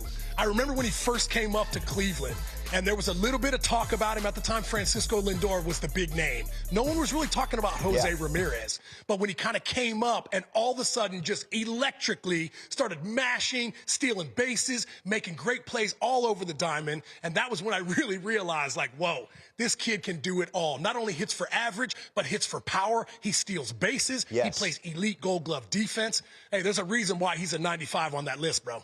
The Cleveland Guardians had a dynamic bullpen last year led by Emmanuel Clase. When you look at him and you imagine yourself stepping into the box against someone like Clase and the arsenal that he brings, what jumps to mind? I don't want none of that smoke, Roflo. I don't want none of that smoke. That's no doubt about it. I'm telling you what, man, I got the chance to really meet Emmanuel this offseason at the MLB, All MLB weekend, which was amazing. What a great guy. Obviously, what he does on the baseball field speaks for itself. Perennial all-star year in and year out, and the Guardians are lucky to be able to have a closer like him. And what about Cade Smith, who sets him up there in that bullpen? Well, I tell you what, man, listen, at the end of the day, if you want to have a good team, you better have a good back end of the bullpen, and that's exactly what the Guardians have. They've been tremendous in the AL Central, obviously pushing for pennants each and every year, and last year, just the success that they had. I don't think many people thought Stephen Vogt and the boys were going to be able to do what they did, but I think what he has created over there is a culture, and an amazing culture, and he's done it in his first year. So I could not be more proud of him, obviously somebody that I played against, and one of my boys in my generation, so I'm lucky to be able to watch him do what he's doing, because maybe one of these days, if I want to become a manager, I want to be like him. Oh, I'd love to see what kind of clubhouse you ran or you run, Nicky Swish. I'd love to see it. I'd love to see you in a dugout. Hey, when you know the vibes would be high, bro. Oh, yes, they would. Everyone would be up or get out. You can't play unless you're ready to go. Hey, Tanner Bybee, as the leader of the Cleveland Guardians rotation, when you look at his stuff and the talent he has on the mound, what do you think? Well, I tell you what, I think, listen, I mean, if you look at the overall aesthetics of the Cleveland Guardians, I would think that their arms would probably be at the forefront of the reason why they've been as successful as they have. And at the end of the day, listen, you can spend your money on hitting, you can spend your money on pitching, and it just seems like the Cleveland Guardians have done a tremendous job from the minor leagues bringing up these young studs and giving them an opportunity. I remember when Shane Bieber came up, Corey Kluber, I think he started all of it off. And at the end of the day, I mean, these guys are just falling in line with Corey. So to be able to see the success that the Cleveland Guardians have had on the mound, it's not a surprise to me. When I was there, we had a great staff, great back end of the bullpen as well. And I think that's, Chris Antonetti's way of getting them into the postseason. Stephen Kwan, talking about hitting now, had a bit of a power surge last year. You buying that? You think he continues that as we go into 2025? Yeah, I had the chance to talk to Steven last year a little bit, and I was asking him, what was his approach and what was he doing a little differently than he has been in previous years? Because back before the overall exit velocity came in, he was fine just being the base hit guy. But I think what he's learning now is that he can take those big swings when he gets in good hitters' counts because he has such great hand-eye coordination. He has such a high batting average that if he misses a few of those pitches from time to time, that's okay. But I do love the fact that he's taken a lot more chances than he has in the past because he is showing off that power. And I love the fact that he's, showing multifaceted skills of what he has. And he also knows that you get paid for extra bases. They don't pay you for singles, Nick. That's a fact. That's how you get paid. No, baby. You want to get paid, you better slug. You better slug. Hey, man, thanks for joining us. Enjoy the rest of the offseason. Best of luck to your little one as she begins her road to the show journey, and I know she's going to reach the big leagues in no time. Yes, sir. Appreciate you, Roflo. I'll see you soon, homie. You got it. I just wish Nick would come out of his shell a little bit. I know. God, he's so reserved. He's the best. And once again, here are the top players for the Cleveland Guardians. As you would expect, the switch-hitting superstar, Jose Ramirez, is at the top at a 95, so that's going to be a nice diamond. Emmanuel Clase is filthy. Carlos Santana rounds out this list. I am a bit surprised that Stephen Kwan wasn't ahead of Santana. I'm what about very you? surprised. Yeah, I mean, just his defense in general and consistent power, especially the first half of the season last year. I'm surprised he was not. Yeah, and as we talked about with Nick, that is something. Look, when he came up, he was a put the ball in play guy. Yep. Use that speed, get on base, wreak some havoc. But last year we saw him kind of have a little bit of a power surge because I mean clearly the Guardians need that and need that to continue. Yeah, absolutely. I mean, just relying on J-Ram in that lineup, especially now that Naylor isn't there anymore, like they're going to need Stephen Kwan, I think, to step up a little bit more power offensively. But all around, yeah, I'm very surprised at that rating. But I know we're going to get into some of the bullpen guys that are on this list. Yeah, absolutely. That's most impressive. Let's continue with the American League Central conversation, and now let's take a look at the Kansas City Royals. As you might expect, at the top, offline rating of 96 for Bobby Witt Jr. Cole Reagans is at 87. He signed a contract extension with the Royals in the offseason. Seth Lugo, who was fantastic for this team last year after they signed him to a free agent contract, he's at 86. And then you got a pair of 82s, Salvador Perez and Lucas Erceg. Real quick on Erceg, he might be one of the best closers in the game that doesn't get talked about a lot. Oh, yeah. He made a huge difference when he came over from the Athletics. So I think the Kansas City Royals, they were really good last year. Now they have a chance to be even better in 2025. Yeah, I mean, just their starting rotation in general. Again, Cole Reagans signed that extension, so keeping him in your rotation. Seth Lugo is another one. Bobby Witt, one of the best five-tool players in baseball. All around, even Vinny Pasquantino, that entire team, I think they have a shot at making the postseason again this year. Let me put you on the spot. So, Please. top five players, okay? Top five players in the game. Shohei, Yes. Mookie? Mookie, yeah, I would say Bobby Witt. Aaron Judge? Yeah. Soto? Do you put, my point is, where is Bobby Witt?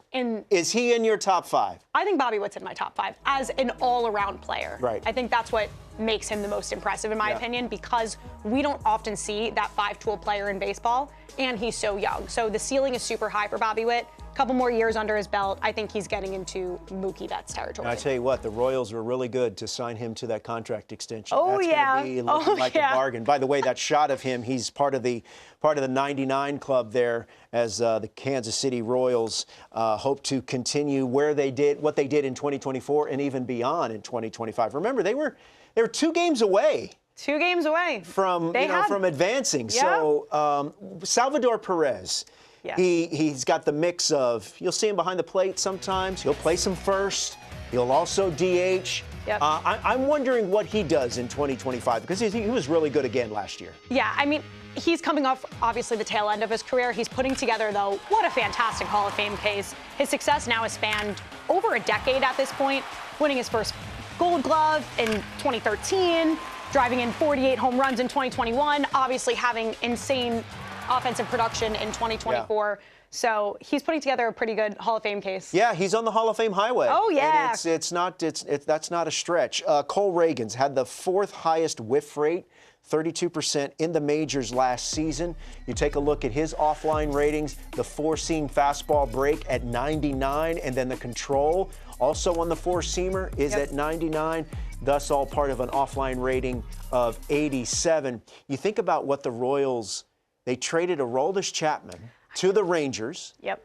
And they get Cole Reagans in return, and he's a frontline starter for him. That is an ace right there. Yep, 10 to 15 starting pitcher in Major League Baseball. His whiff rate is fantastic. His K/9 was among the top 4 in MLB last year, so I'm excited for him. The American League Central is going to be very interesting. You know, the Guardians won the division, the Royals made the postseason, so too did the Detroit Tigers, and they surprised a whole bunch of people. Yeah. What kind of surprises, if any, do they have in store for 2025? Well, our offline ratings for the Detroit Tigers look like this. Tarek Skubal, the Cy Young Award winner, is at 94. He's at the top of this list for the Tigers. Then you've got Kerry Carpenter and Riley Green, who made a big step last year. Reese Olson and Jack Flaherty returns. He returns to the Tigers after signing a free agent contract. Tarek Skubal, you know, he might be the best pitcher in the game. I know Paul Skeens is in the mix. Zach Wheeler could stake a claim.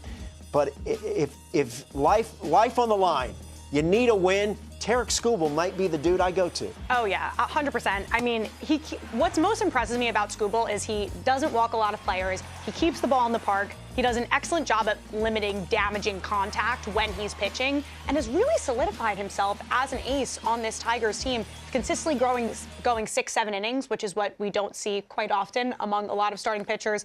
Obviously, the Triple Crown last year, AL Cy Young winner. Like, I think he's going to be really great for the next 3 to 5 years. I think another interesting player, and he was an 83 overall in his offline rating. Once again, these are offline ratings. Can't say that enough for some of you.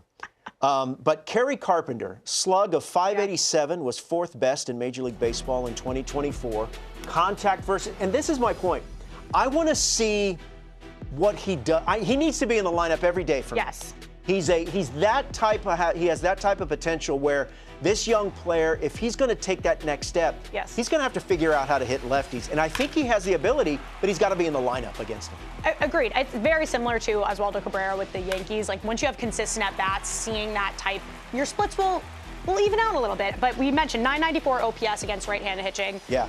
The Tigers fans, they were calling him Kerry Bonds Carpenter in the postseason after that home run against Class A. I think they're still playing that in their head, but I agree with you. I think he needs consistent reps there. And I mentioned Riley Green took a step forward last season. He set career highs with 24 homers, an OPS of 827, a WAR of 5.4 last season.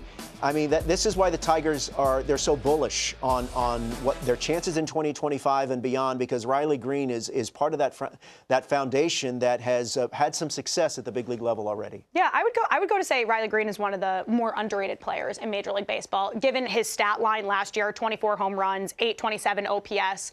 And that would be impressive for anyone. And then you take into consideration he's 23 years old. Yeah. I'm also excited to see how Riley Green performs with a little bit more protection in the lineup. Gleyber Torres, Parker Meadows, as we've mentioned, Kerry Carpenter. So I think Riley Green's going to have another great year. Yeah, and Big Old Buck in the chat mentions they need to get Spencer Torkelson going, and that's a very, very good point. They really need to get him going consistent, because if he's able to produce consistently, that really, really amplifies that lineup. All right, let's continue this American League Central theme. The Minnesota Twins, they've been a tough team to figure out, right? I mean, they've had to struggle through injuries in some of their key core players, and that's part of the problem. But Byron Buxton, Carlos Correa, they're at the top of the Minnesota Twins in offline ratings. They have 87.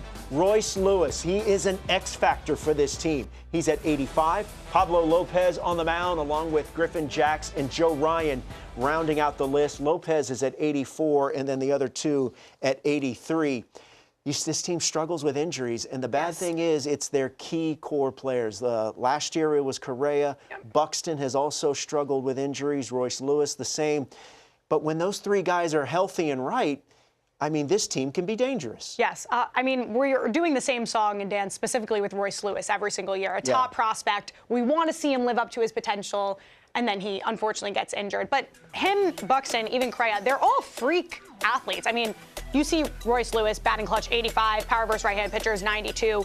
Like, I want to see a full 162-game season from Royce Lewis. And again, he's only 25 years old. Like, he's a rising star, but got to stay healthy, got to stay in the field. And Carlos Correa, last year, an average of 310, 517 slug, a 152 OPS plus. 100 is considered average. He was 152 plus. Yeah. But he did it in just 86 games. You look at his offline written numbers here.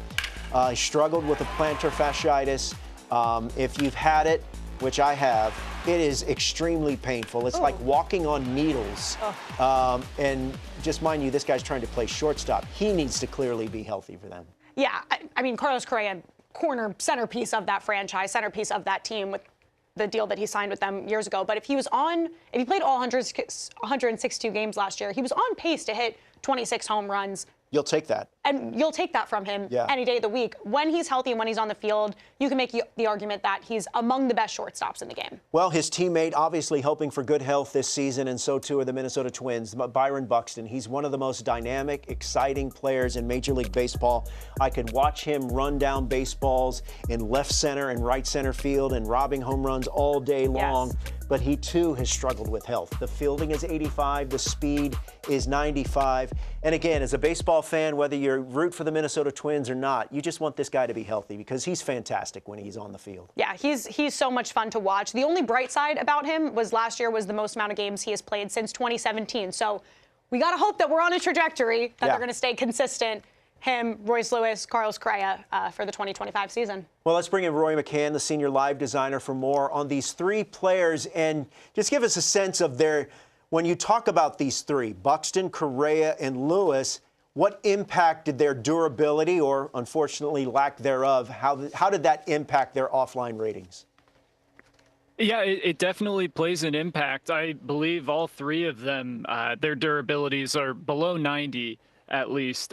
So it does take a factor into their overall, might knock them down a point, maybe a couple points, depending on how low it is. And you mentioned it, all three of them, incredible baseball players. We're huge Byron Buxton fans here, and it feels like we get robbed each year when he gets injured and we don't get to see what he can truly do, because he can do all facets of baseball at the highest level possible. Yeah, absolutely. And just to talk real quick, Diamond Dynasty, I'm sure I was one of many players that had that cornerstone Byron Buxton in my lineup for a good duration of MLB The Show 24. But obviously, we're here to talk about MLB The Show 25. Let's continue the American League Central, and let's talk about the Chicago White Sox. La Pantera, Luis Robert Jr. is at the top. He's at 77. Penn Murphy, Mike Tauchman comes over. He's now with the White Sox. Davis Martin, Bryce Wilson, Michael A. Taylor, and Mike Clevenger, all with matching 73s. Look, this is the Chicago White Sox team that has torn it down to the studs. They are clearly in rebuild mode. Yes. But Luis Robert Jr., if you think about a player that could have an impact at the trade deadline or maybe even in a postseason race, this guy, when healthy, could make a difference for a team. Yeah, and again, he's coming off a down year, but in that type of environment, I don't really know how you can perform to the best of your ability. He's tied for the lead among current center fielders with 52 home runs the last two seasons. So again, as you've mentioned, he's looking for a bounce back. He's mentioned it to the media, and I think it probably gives him some incentive too to perform a really good first half of the season and hopefully get dealt at the trade deadline. Yeah, look, make no mistake about it. I think the White Sox did very well in their deal with the Red Sox and sending Garrett Crochet. So right now they're just all about acquiring and accumulating talent. Yeah. Mike Tauchman, 360 on base in the last two seasons with the Chicago Cubs. So he goes from the north side to the south side. Plate discipline, that's what you want at 94. His reaction is at 71, all part of an offline rating of 73. And look, again, these are guys that when you're talking about Robert and Tauchman, maybe they end the season with the White Sox. Maybe they don't, but maybe they have an impact somewhere else. So Mike Tauchman, he could be an interesting player for someone, an interesting deadline Another batter. bat in the lineup. I could see it. Yeah. All right. So that's All right, let's take a little closer look at some attributes here. 100-mile-per-hour pitches here. These are pitchers that have joined the triple-digit club. Okay. Ben Joyce at the top of this list at 102.1. Mason Miller, this seems low to me. I agree. Because this dude just throws flat-out octane. Johan Duran also is at just above 100 miles per hour. You got Abner Uribe and Paul Skeens. We haven't talked about the Pittsburgh Pirates yet. We will. But let's bring back in Rory. Where do you want to go, Rory, on these pitchers, part of the 100-mile-per-hour club? So I think a big thing to hit on with them, they all have outlier. And for those who aren't aware watching, outlier, it's a quirk that we'll put on pitchers on either their primary pitch or their second pitch, which allows the velocity cap to be broken, basically. So usually attributes capped, you throw 100 miles an hour, our velocity only goes up to that. This outlier quirk allows you to throw 102 consistently. So when we're looking down this board, you'll see Ben Joyce, he's going to have double outlier on his four-seam fastball and his sinker. Wow. Duran, he's going to have outlier on his four-seam fastball and his splitter. We have it listed splitter. It's a little bit of like a splinker he throws in real life. So double outlier for him. And all these other guys, you're going to see outlier on their four-seams and sinkers if they throw that. Hey, real quick, Rory. Paul Skeens, I don't think his splinker was in the game last year, right? Correct me if I'm wrong. And if so, what are you guys doing with the splinker this year? Yeah, so with that one, it's tough because we don't have a pitch that really can represent it that well. You know, we have a sinker, we have a splitter, so we have to choose which one we go with. And the way it tends to get tracked with pitch tracking metrics is as a sinker. So we have it listed as a sinker in our game. All right, so those guys are part of a select group. Let's take a look at another group of players that are also part of a select group. This is players with at least 90-plus speed and 90-plus steal. And it starts at the top with everybody saying Lee Dela Cruz. Yeah. Chandler Simpson, have you seen this guy? Yeah. The Tampa Bay Rays prospect. He is speed personified. I love a good Corbin Carroll card, and don't sleep on Esteury Ruiz. Rory, where do you want to go with this group here? I mean, talk to me a little bit about Lee Dela Cruz, and obviously one of the three members on the cover for MLB The Show 25. Yeah. Yeah, we love Lee Dela Cruz here. Over 60 stolen bases last year, has sprint speed at the elite level, 30 feet per second. So when you're playing the game, you get him on base, you should steal second. Kind of similar to what he does in real life. He gets on base, he immediately is running. And when you do steal with him in MLB The Show, he's going to be successful more often than not. Getting a little bit of pushback, Rory, about no Pete Crow Armstrong. Where's PCA in this list? Pete Crow, he's close. Okay. I think where he might not quite be at the 90 is on the stolen base level. His speed is definitely up there with one of the highest in the game. But as he steals more bases this year especially, we're going to be boosting that. So we're going to be keeping a close eye on him, but he does have a high speed rating, just not quite at that 90-plus range right now. Also wearing a new number, rocking the number 4 this year for the Chicago Cubs. All right, let's take another category, and this category, you glove to see it. Oh, I see what you did there. Hey, guys, chat, PCA is on this list. Oh, yeah. Players with at least 90-plus field and 90-plus arm. Look at Jose Siri, talking about New York teams. Jose Siri now, of course, with the New York Mets. Yeah, no, it's super exciting. I mean, PCA stands out to me. If anyone just wants to Google PCA highlights, you'll probably see the most freakish defensive plays in center field that you could possibly see. I think it speaks to his ability, and it's a rare ability that he has to impact the game just with his glove alone. I think there was a game at Dodger Stadium, I think, last year. Just a couple of insane catches. But, Rory, real quick, what do you want to dive in here with this list that, once again, Lee Dela Cruz is part of and PCA is also part of? Yeah, all players on this list, incredible fielders. We're looking at guys who are in the highest percentile and outs above average. That's what we tend to be looking at when we're talking about a fielding rating for a player. So all of these players, they're, 90th percentile plus. And then with arm strength, we're looking, how hard do they throw the baseball? And at the top, one of my favorites, Brenton Doyle, my verse CPU Rockies on rookie players. We all know Brenton Doyle. He's going to rob home runs. He's going to throw you out when you try to take an extra base. Just all around great defenders there. Hey, real quick, Rory, in an upset, the chat has a good point. Elly De La Cruz led the league in errors or was near the top. So how did that factor or not factor into his rating? I'm really glad you asked that. It's kind of a misconception with errors. Obviously, errors aren't great. No one wants to be making errors. But when we're talking about how good a guy is defensively, someone who plays every day is going to make more errors in the long run than someone who doesn't play as much. So Elly played almost every game last year, so obviously he's going to make more errors. And when we look at his arm accuracy, his throwing errors, it's where it tends to come up. So he makes a lot of great plays and has range about as good as anybody at shortstop, but he does make throwing errors. So you will see his arm accuracy somewhere in the 50s range, just to account for that. But he still is one of the top defenders at shortstop in baseball. Yeah, the accuracy there is 52 for Elly De La Cruz. Stand by, Rory. All new in Road to the Show. Earn tokens and strategically invest in your path to 99 progression. Pave your path from high school to the majors in Road to the Show, the amateur years.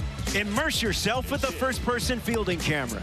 Trigger new QuickTime events. Test your reflexes on hot shot grounders. Sprint into directional analog base running. And master the swim move to experience baseball like you've never played before in MLB The Show 25.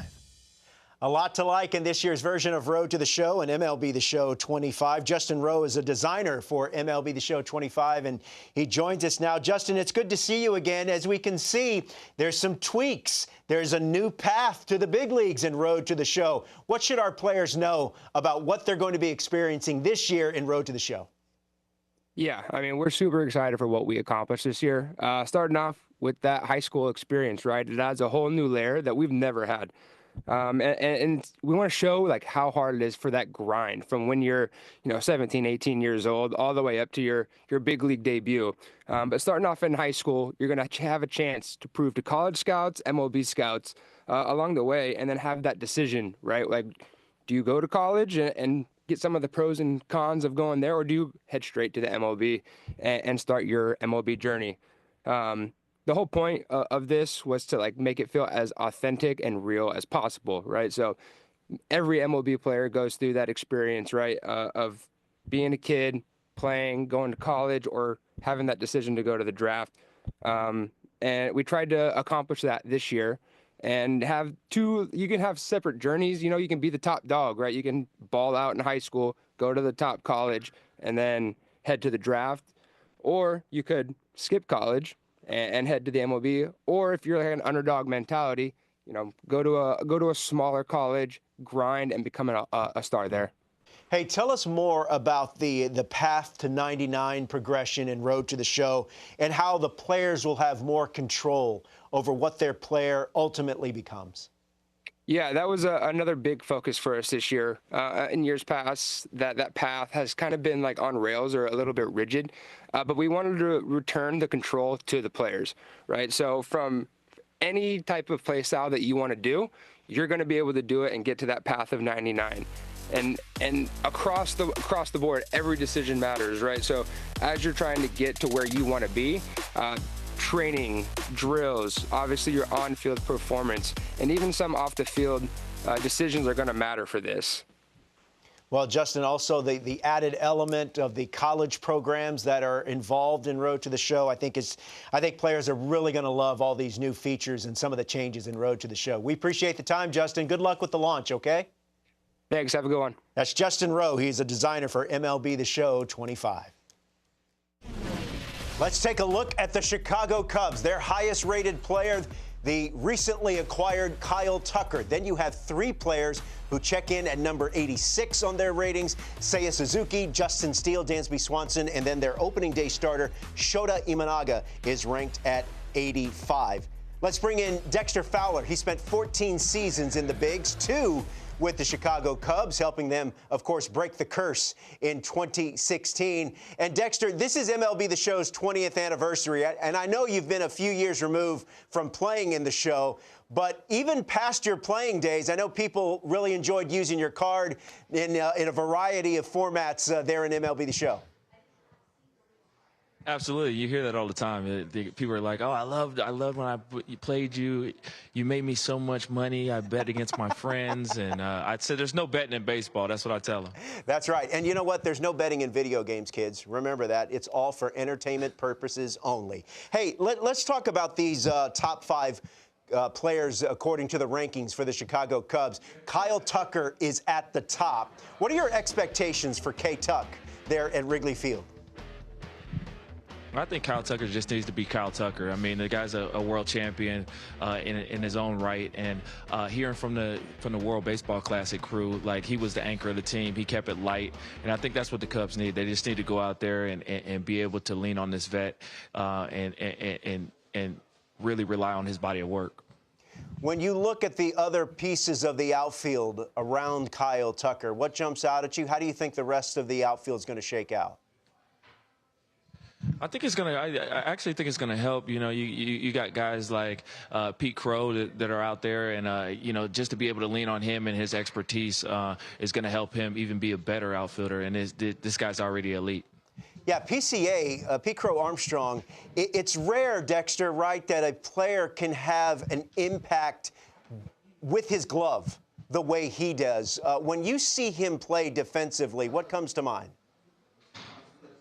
You know what? He reminds me of how I used to go get it in Colorado. You know, the dude, he's elite out there, and it's fun to watch. And you know what? You could see in the way he carries himself and his confidence. When he gets out in that outfield, it's like there's no ball in this park that I can't go get.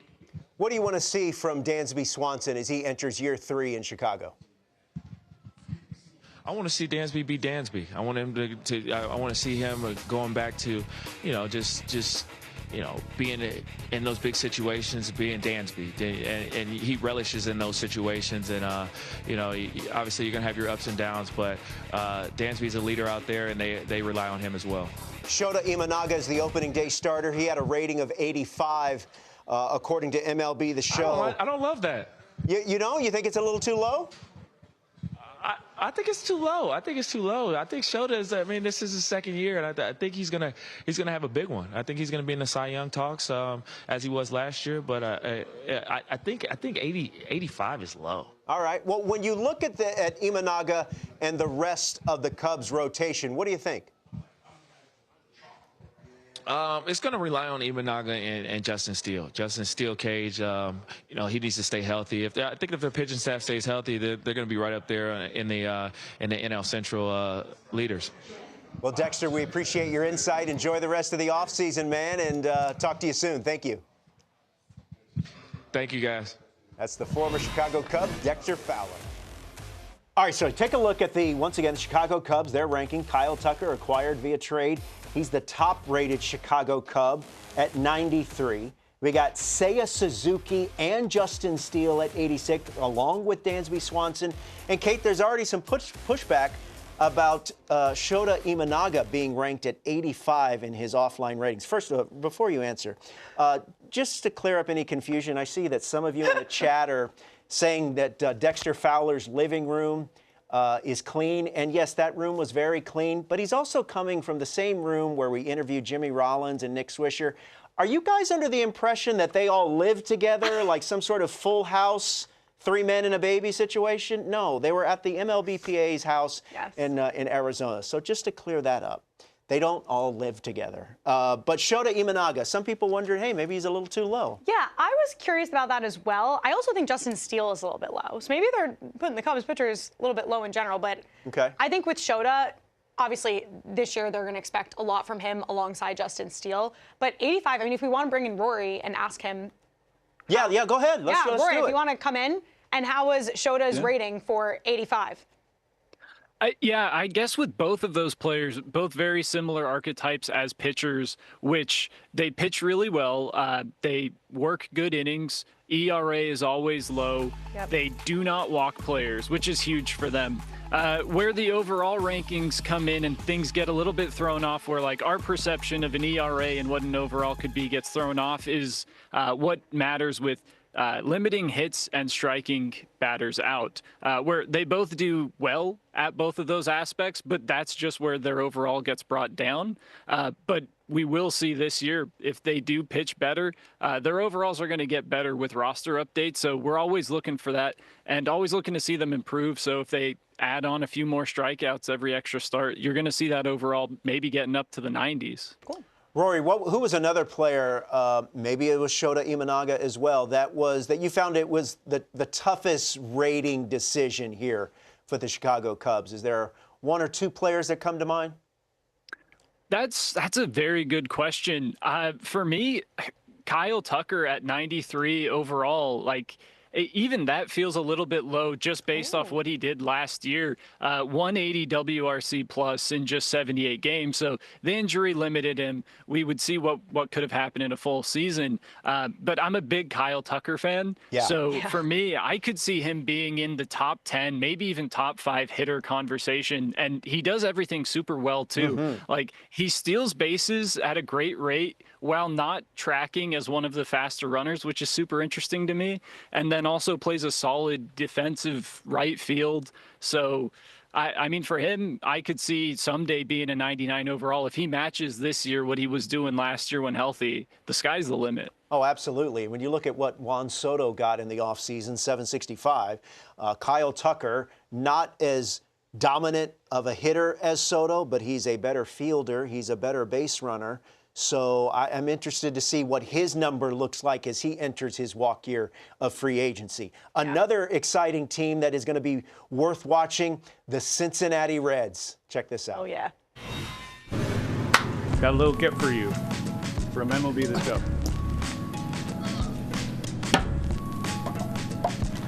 Cheers. What do you think it is? A game? I don't know. I'll say MLB The Show.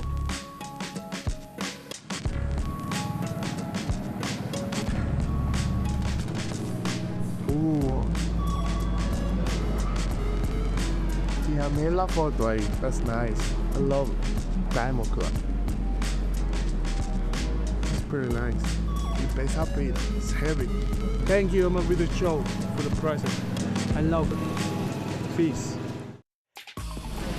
Of course, Ellie De La Cruz, Gunnar Henderson, Paul Skeens, part of the tri-cover, our 3 cover athletes for MLB The Show 25. And let's take a look at the Cincinnati Reds. Ellie De La Cruz is at the top, as you might expect. He's in at 93 for an offline rating.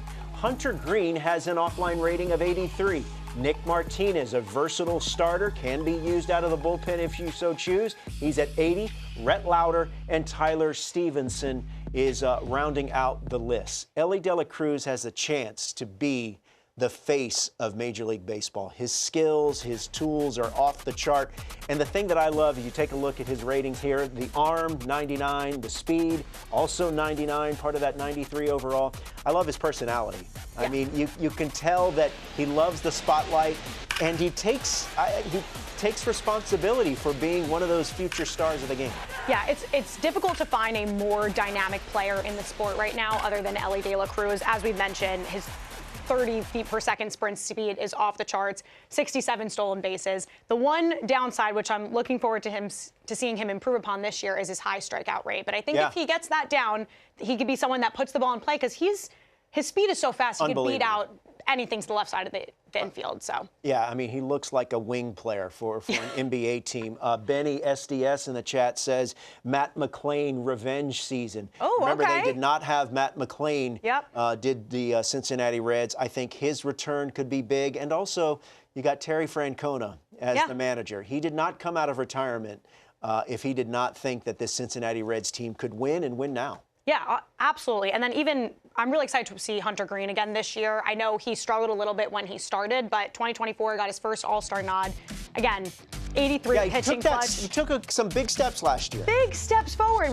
We started to see what they initially drafted him for.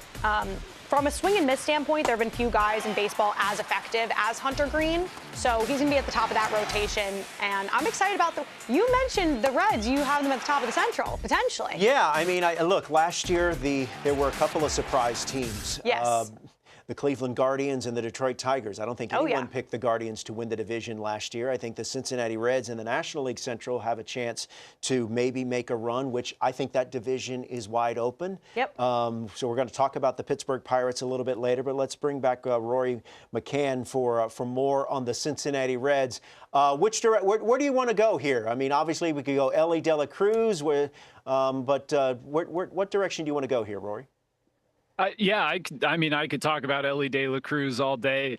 There's nothing to hate about his game. Everything he does, he's incredible at: hitting, fielding, speed. The only aspect of him that would make him go up even more from a 93 overall to potentially 99 is just hitting from the right side against left-handed pitching. That's the only part of his game that could use some improvement. I do want to go talk about Rhett Lauder. Incredible 2024 for him, where started in high A, worked his way all the way up to the major leagues after getting drafted in 2023. And in his first 6 starts, had a 1.17 ERA. So the sky seems to be a limit where he might even contend to be the #1 pitcher in that team by the end of this season, in my opinion. Hey, and real quick, Rory, someone in the chat mentioned Matt McLain, a very, very quality player that the Reds did not have last season. He's not on that list, but potentially he could be among their best players when it's all said and done. Yeah, absolutely. I want to say last year, before season started, before he was out, he was in the top 5 overalls for the Reds. So this year, missing the whole season, his overalls dropped just a little bit as we're kind of getting him in line to improve this year and be able to show that, his rookie season wasn't a shot in the pan, but the real deal. So we're going to be looking very closely at him this year, and definitely going to be hitting him on roster updates to get that overall up as he performs really well again. All right, Rory, we're going to come to you just shortly. A reminder, the drops are on, guys, but these packs are for MLB The Show 25, not MLB The Show 24. So when you get the game, you power it on. Hopefully, if your Twitch account is connected, those packs will be there waiting for you. New in Diamond Dynasty for MLB The Show 25. Year-long progression. Your rewards overall rating will power creep as the season progresses. Diamond Quest, a brand new board game style mode with a variety of gameplay challenges. Experience the return of Team Affinity, highlighting all 30 clubs in new ways.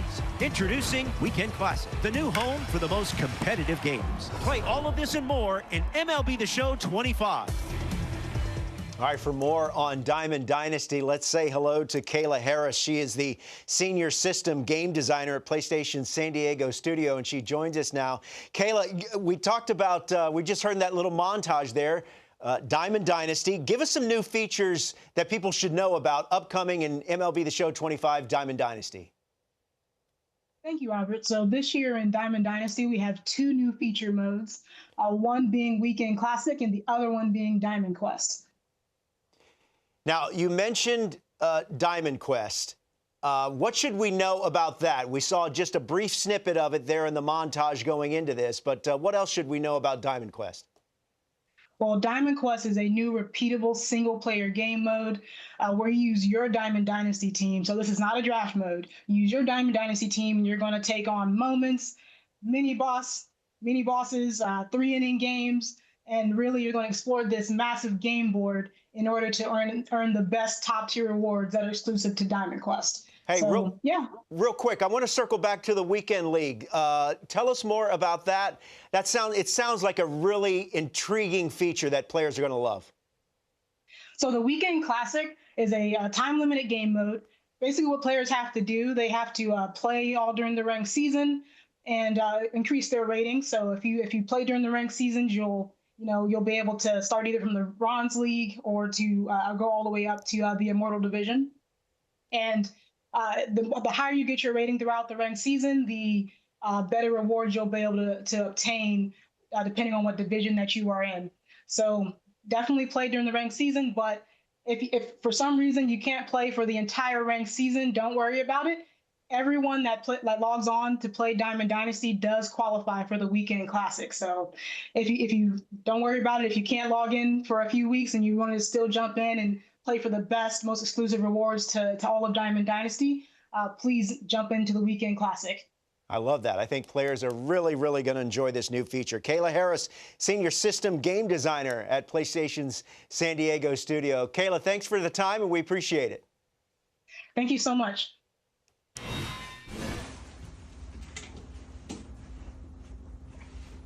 Sweet.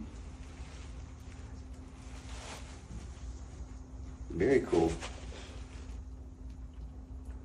Hey, thanks, MLB The Show. All right, Sonny Gray, part of the St. Louis Cardinals rotation. He is at the top of these offline ratings. Once again, guys, this is offline ratings only. Sonny Gray is at 90, excuse me. Ryan Helsley, who had a fantastic all-star campaign for the Cardinals at the back end of their bullpen, is at 85. Wilson Contreras at 84. Eric Fetty, Nolan Arenado, and Mason Wynn, both with 80 offline ratings. There was some question about whether Nolan Arenado was going to be a part of this St. Louis Cardinals team.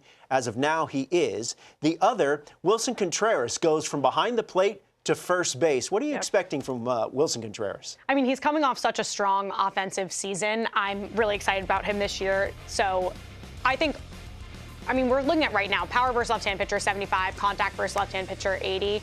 I think his overall 84 may be a little bit low. Could be a little bit higher, but all around just such a fantastic player. Yeah, Contreras of the St. Louis Cardinals, 7th in on-base percentage, 10th in OPS, among National League hitters in 2024. As for Sonny Gray, he had a strikeout percentage of, I think, just over 30%. That is the highest in Cardinals team history, but yet he felt he had just an okay season. And I think what he was referring to, gave up the long ball a little bit more than he would have liked. But look, the Cardinals need, once again, for him to be that horse at the top. Oh, 100%. I think he's trying to get back to that Cy Young caliber self that we saw him during the 2023 season. He's got to figure out ways to control certain areas of his game. His pitch mix, his arsenal needs to be tweaked slightly. But as we mentioned, the strikeouts, I think he's going to have a good season at the top of the rotation. Ryan Helsley at the back end, third among relievers with an ERA of 1.83 since the start of 2022. His hits per 9 at 92, and his pitching clutch is at 99. That's why he was an all-star closer. Yeah, seemingly untouchable slider, blistering fastball, throws in his curveball in there, led the league in saves during the 2024 season, all-star, all of the accolades. He's one of the hardest pitchers to touch when he comes out of the bullpen, and a huge reason for the success of the Cardinals in their bullpen. Let's bring back in Rory McCann. Rory, someone in the chat says Brendan Donovan has been snubbed. I mean, that's kind of a hot take, I feel like. I don't know where he's ranked, but that maybe I fell for some trolling there. But let's start with Nolan Arenado. As I said, there was a real question of whether or not he was going to be back with this team. What are your expectations for Arenado, and how did you guys rank this all-star third baseman? Yeah, Arenado, it was really interesting to me over the offseason seeing the speculation, the rumors of him saying he would even move to first base, which was crazy to me because he has 87 fielding as a third baseman, 9 outs above average in 2024, his best in a couple years. So it kind of came as a shock to me that it would even be like suggested, hey, I'll go play first base when he ranks as one of the top third basemen defensively in the game. His bat has not been quite at the level that it was in his Rocky years and the early St. Louis years, but he still is above average. So I'm also buying, I still believe in that bat to come around, still produce, 120 OPS plus levels, maybe even higher, along with that glove. Like, I think 80 overall is underselling what he's able to do this year even. Yeah, no, that's a good point. No one is going to outwork Nolan Arenado. So he refined some off-season training. He got into Muay Thai, and he thinks that that's going to help him at the plate and get back to his early power at the plate. So good stuff there. Hey, real quick, Rory, before we let you go, Mason Wynn. That's a name that has come up in the chat. Had a fantastic season last year for the St. Louis Cardinals. Yeah, absolutely. He had 3 outs above average in 2024, so he's going to start at 75 fielding. But we know the scouting reports on him. They loved his fielding in the minors. Has a cannon of an arm, so he has really high arm strength, 99 arm strength to be exact. Also, 80 speed to start. He's really fast. Going to see that turn into stealing some bases. And the bat has honestly surprised me so far because of how well he's been able to hit at the major league level. I was expecting him to be more of a glove first shortstop, but it's seeming like he's going to be able to be both offensive threat, base stealing threat, and defensive threat. So similar to Arenado, I think 80 overall, it's nice for him to start at, but I'm expecting him to finish upper 80s by the end of this season at least. All right, so we'll keep that in mind. Now let's talk about the reigning and defending division champions, the Milwaukee Brewers. William Contreras, one of the best in the game behind the plate, is at 89. Christian Yelich is at 87. Jackson Chourio and Freddie Peralta, their offline ratings with a matching 82. And then you have a trio of players who are at 80. Bryce Terang, Trevor McGill, and Brandon Woodruff is back. He missed all of last season with a shoulder injury, but he's scheduled to be back for the Milwaukee Brewers in 2025. William Contreras, you know, the Atlanta Braves, they suffered an injury at the catching position, and they used to have William Contreras, but the Milwaukee Brewers are certainly glad that he's part of their ball club right now. 100%. They wanted a star to go alongside Christian Yelich, and that is exactly what they got. He slashed 285, 366, 462, and leads all catchers in F4 with 11.2. This is the top catcher in baseball right now. 89. Part of me is like, he should have a 90. What's that 1 point to make a difference when you're among the best? But I'm excited to see him this year. Yeah, he leads all catchers with an on-base percentage of 363, OPS of 835 over the last 3 years. And you take a look at this photo here of William proudly displaying. He's now a member of the Diamond Club. Christian Yelich, he has struggled with injuries. By all accounts, he had the offseason back surgery or had surgery on his back during the course of 2024. He is back. If he's able to return to all-star form, that's a huge difference for the Brewers. Huge difference. And you see they won the division without Christian Yelich. They won it by 10 games, by the way. It wasn't even close. It's crazy. So with the addition of Christian Yelich, I'm a little bit nervous because I think backs are a bit tricky. But if he can even get like a fraction of that 2019 Yelich that everybody knows, everybody loves, everybody knows he's capable of, we're hoping for that with Cody Bellinger too, please, with the Yankees. So I'm hoping he can get back to that form. Yeah, Ethan in the chat asking, bro, where are the Orioles? Ethan, that was in hour number 1. You can catch a replay of this stream on MLB Network or just rewind in the chat, whichever. But we talked about the Orioles. Let's bring Rory back in here.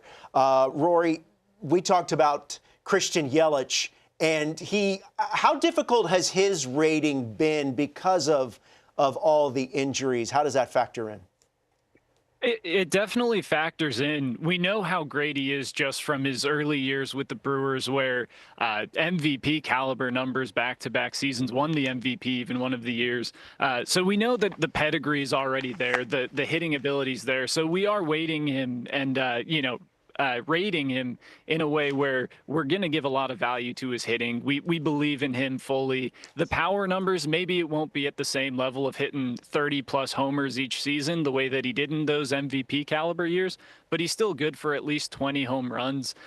So we just rate him in terms of what he's been able to do when he's playing and still performs at a very high rate. Jackson Chourio, an 82 overall. What impacted his ratings? Yeah, with him, all-around very solid player. It took a little bit for him to get his feet under him last year, but when we're looking at, the back half of the year, especially once he started to get his feet under him, feeling good, the offensive numbers were great. His defense is very good, leading to him having 83 fielding, 95 speed. The only place where I marked could go up is his home runs versus left-handed pitching. He only hit 3 of them last year. I imagine that's going to change this year. He's going to hit more homers versus lefties, going to keep doing it versus righties. And by the end of the season, if he's not a 90 overall, I will be a bit surprised because the sky's the limit for him for sure. Yeah, Roy, I cannot wait to see what this young player does in year 2 of his big league career. Absolutely, yeah. Your MLB The Show rating, top 5 players for the Pittsburgh Pirates. No surprise, it's Paul Skeens, rated as a 93. O'Neal Cruz, 83. Ryan Reynolds, the versatile outfielder, is at 82. Jared Jones checks in at 80, and Mitch Keller, his fellow rotation mate, is also on this list at 79. Jason Kendall spent 15 seasons in the big leagues, a lot of time there with the Pittsburgh Pirates, and he joins us now. You know, Jason, it's interesting. Your career certainly spanned a great deal of time in the show, but it almost gets a new life.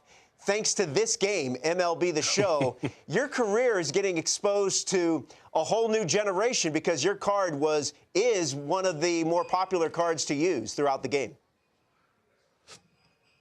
You know what's funny, Flo, is that's what I was told by my kids.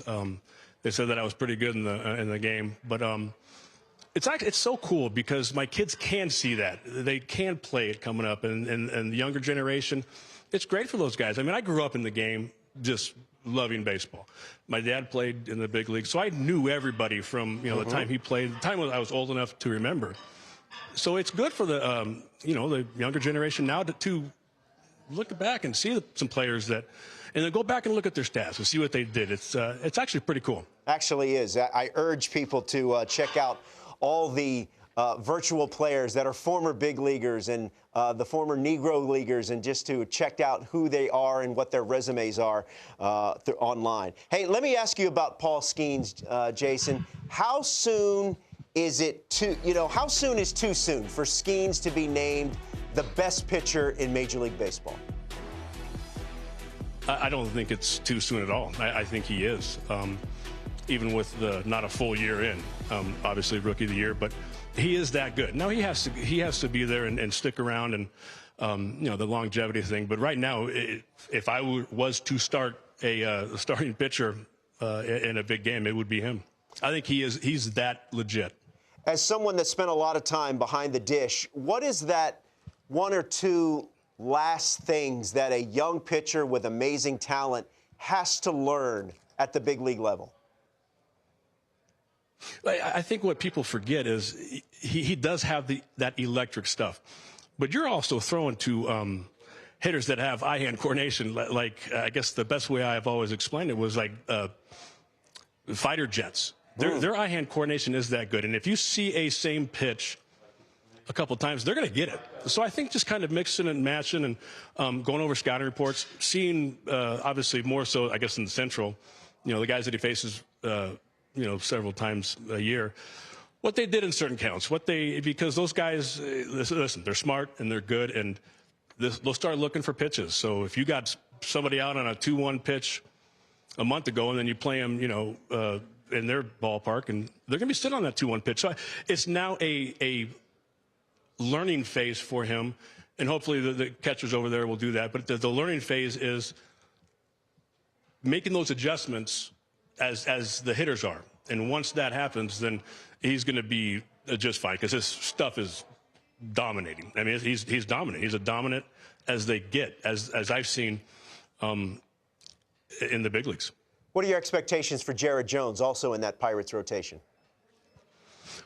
I think he's going to have, I don't want to say a bounce back year because I don't necessarily think he had a disappointing year. I mean, I would expect him to bounce. I would say wins and losses, that's probably the disappointing part of it, what I'm assuming he is thinking. But I bet he's going to.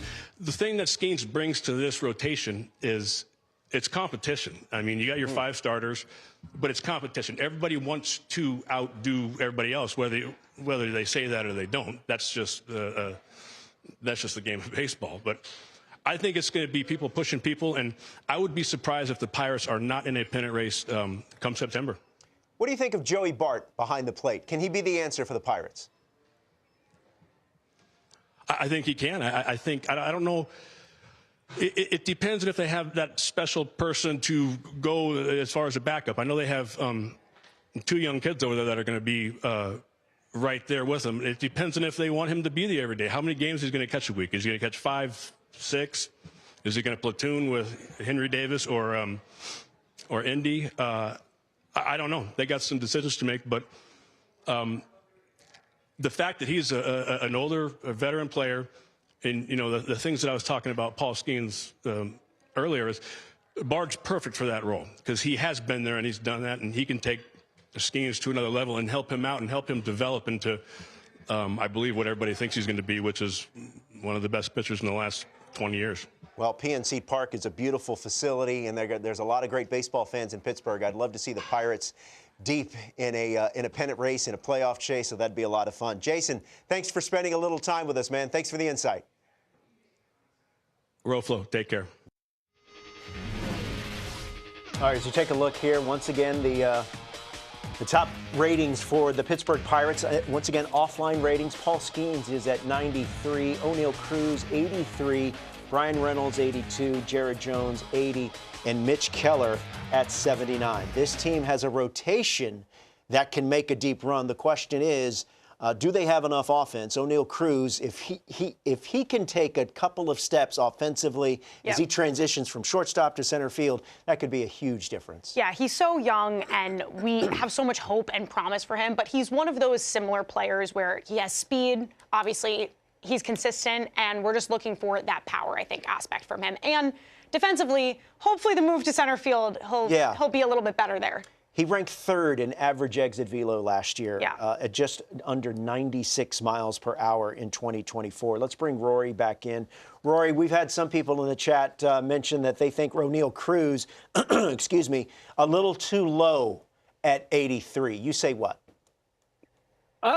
I don't know. I guess I might not say too low at 83. I can see where they're coming from, though. And a lot of what we look at O'Neal Cruz, once he moved to center field, his fielding did seem to improve. He was worth 2 outs above average. It was only 195 innings, so we've got him starting at a 72 fielding rating. One thing that we did look at is his outfield jump metric, which was really good in those innings. So he's going to start with 91 reaction.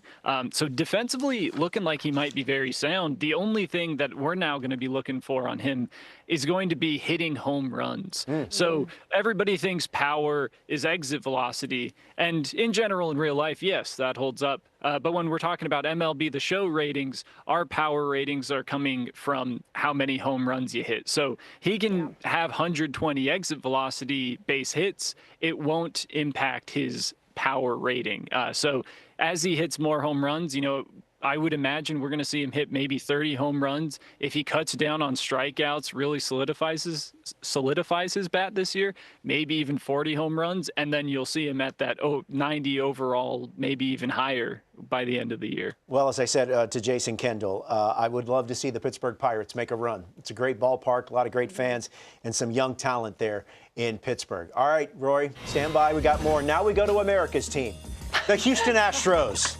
That's right, Kate. Oh, yeah. Love me some Astros. Oh, yeah, you know.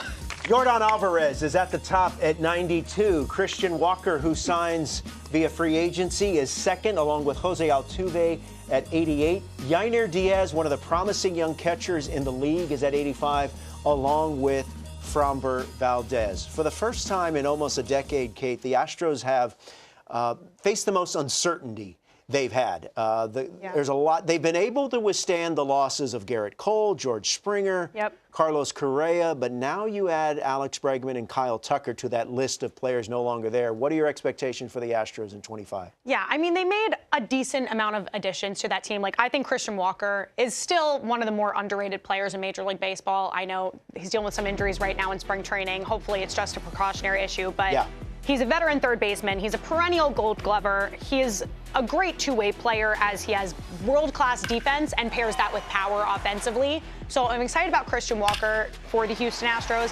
And listen, it doesn't matter how many people you lost. You still have Yordan Alvarez. You still have the best DH in all of Major League Baseball outside Shohei Ohtani. No, you bring up a good point. It looks like Jose Altuve is going to be transitioning from second base to left field. Christian Walker should help shore up a first base position that has lacked production really since Yuli Gurriel left at the end of the 2022 season. Framber Valdez enters his walk year when Framber can be a little bit inconsistent, but when he's right, he's one of the best left-handed starting pitchers in the game. Absolutely. And then you also add Diaz behind the plate. He put together a fantastic season. And the first time they really trusted somebody outside of Maldonado for the Houston Astros. So I'm excited. As you can see, contact versus right-handed pitching, 86, 93 for his arm. He hit nearly 300 with a K rate under 20% while playing above average defense. So are they missing the Correa, the Altuve, the Kyle Tucker, the Bregman, that core of that dynasty team? Yeah, Altuve's the only one that's left. And Rory, as we bring you back in here, he's going to be playing a new position for a good chunk of 2025. How did I'm wondering if his potential position change, did that impact his ratings? And if not, could it impact his ratings going forward? Yeah, that's a very good question. It doesn't really impact his overall too much. I believe he's going to stay the same overall, moving to left field as primary position. There might be a little bit of wiggle room of difference of how the overall will be calculated while in left field compared to second base. There's a few attributes that'll get weighted heavier at one position than another. So he might be a difference of one overall from one position to the other, depending on the time of year, what attributes get boosted. We're definitely going to be very interested to see how his fielding numbers perform in left field, and make adjustments. If he turns out to be one of the top left fielders defensively, we're going to boost that in the roster updates, which we're going to be looking forward to do that. Yeah, Jose Altuve, whether you like it or not, he's on the Hall of Fame highway. I'm just telling you, that's just the way it is. But defensively, that is something. Over the course of his career at second base, he's had a -82 defensive run save. So the Astros trying to find a way to keep his bat in the lineup and maybe put him in a spot that can help them also defensively. And with that left field, he's going to play half of his games in well, it's not Minute Maid anymore. It's Daikin Park. I say that it's not the juice box. It's the ice box. Shout out to Omarion. So good. But that's a short left field. Anything hit over his head, it's bouncing off the wall or it's into the Crawford boxes. But it's going to be fascinating to see how that all plays out. Yeah, I mean, he's a pretty athletic player, but I think transitioning from the infield to left field, I'm surprised he was like, yeah, no, sure, give me the glove. I'll start taking reps out there. He did make a play the other day in spring training. Yeah, he did. It was kind of weird. It's weird seeing him out there. It is. It's going to take a while to get used to. All right, let's talk about another team in this American League West, former World Series champ, Texas Rangers. Thanks, MLB The Show.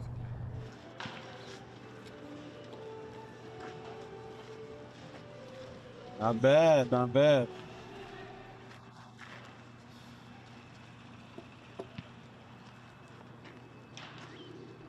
It's pretty sweet. My kids love this. They play MLB The Show a lot. We still want to use that on the game, so this will be cool to put right there by the PlayStation for sure. So thank you. All right, so you had the second base shortstop combination. Corey Seager and Marcus Semien get their gear as part of the Diamond Club, and they are at the top of the list, along with Jacob deGrom, who missed most of last season. He's set to return. Hopefully he can stay healthy. Wyatt Langford is at an 84 for his offline rating, and Adolis Garcia is at 83. Corey Seager, one of 4 players with at least 30 homers, a WAR of at least 5 in each of the last 2 seasons. No moment is too big for Corey Seager. He's a big reason why the Rangers, I mean, by all accounts, they're probably the favorites going into this season, the American League West. Absolutely. And if you think about Corey Seager living up to that contract, since being with the Texas Rangers, he's won a World Series, he's made 3 All-Star teams, and he's finished second in MVP voting. Obviously, he was dealing with a little bit of injuries last season, but heading into this year, when he's healthy, when he's on the field, there's not a more dynamic player. I will never forget the 2023 World Series home run. He performs in the postseason. 2 World Series MVPs, postseason, regular season. You just got to stay a little bit healthy. And for you Diamond Dynasty players, I'm sure you had that Corey Seager 2023 World Series MVP card in your lineup for a good portion. Jacob deGrom, He has struggled with injuries. He is back. Yeah. And, I mean, I believe his first taste of spring training, he was sitting at like 98, 99. Yeah. It's remarkable what this guy does. And more importantly, it looks so effortless. Yes. But yet he has struggled with injury. But if he's right, I mean, that's a game changer for the Rangers, needless to say. 100% a game changer for the Rangers, especially because we look at that Rangers lineup, and I would put them at among the best or top 5 lineup in the American League this year.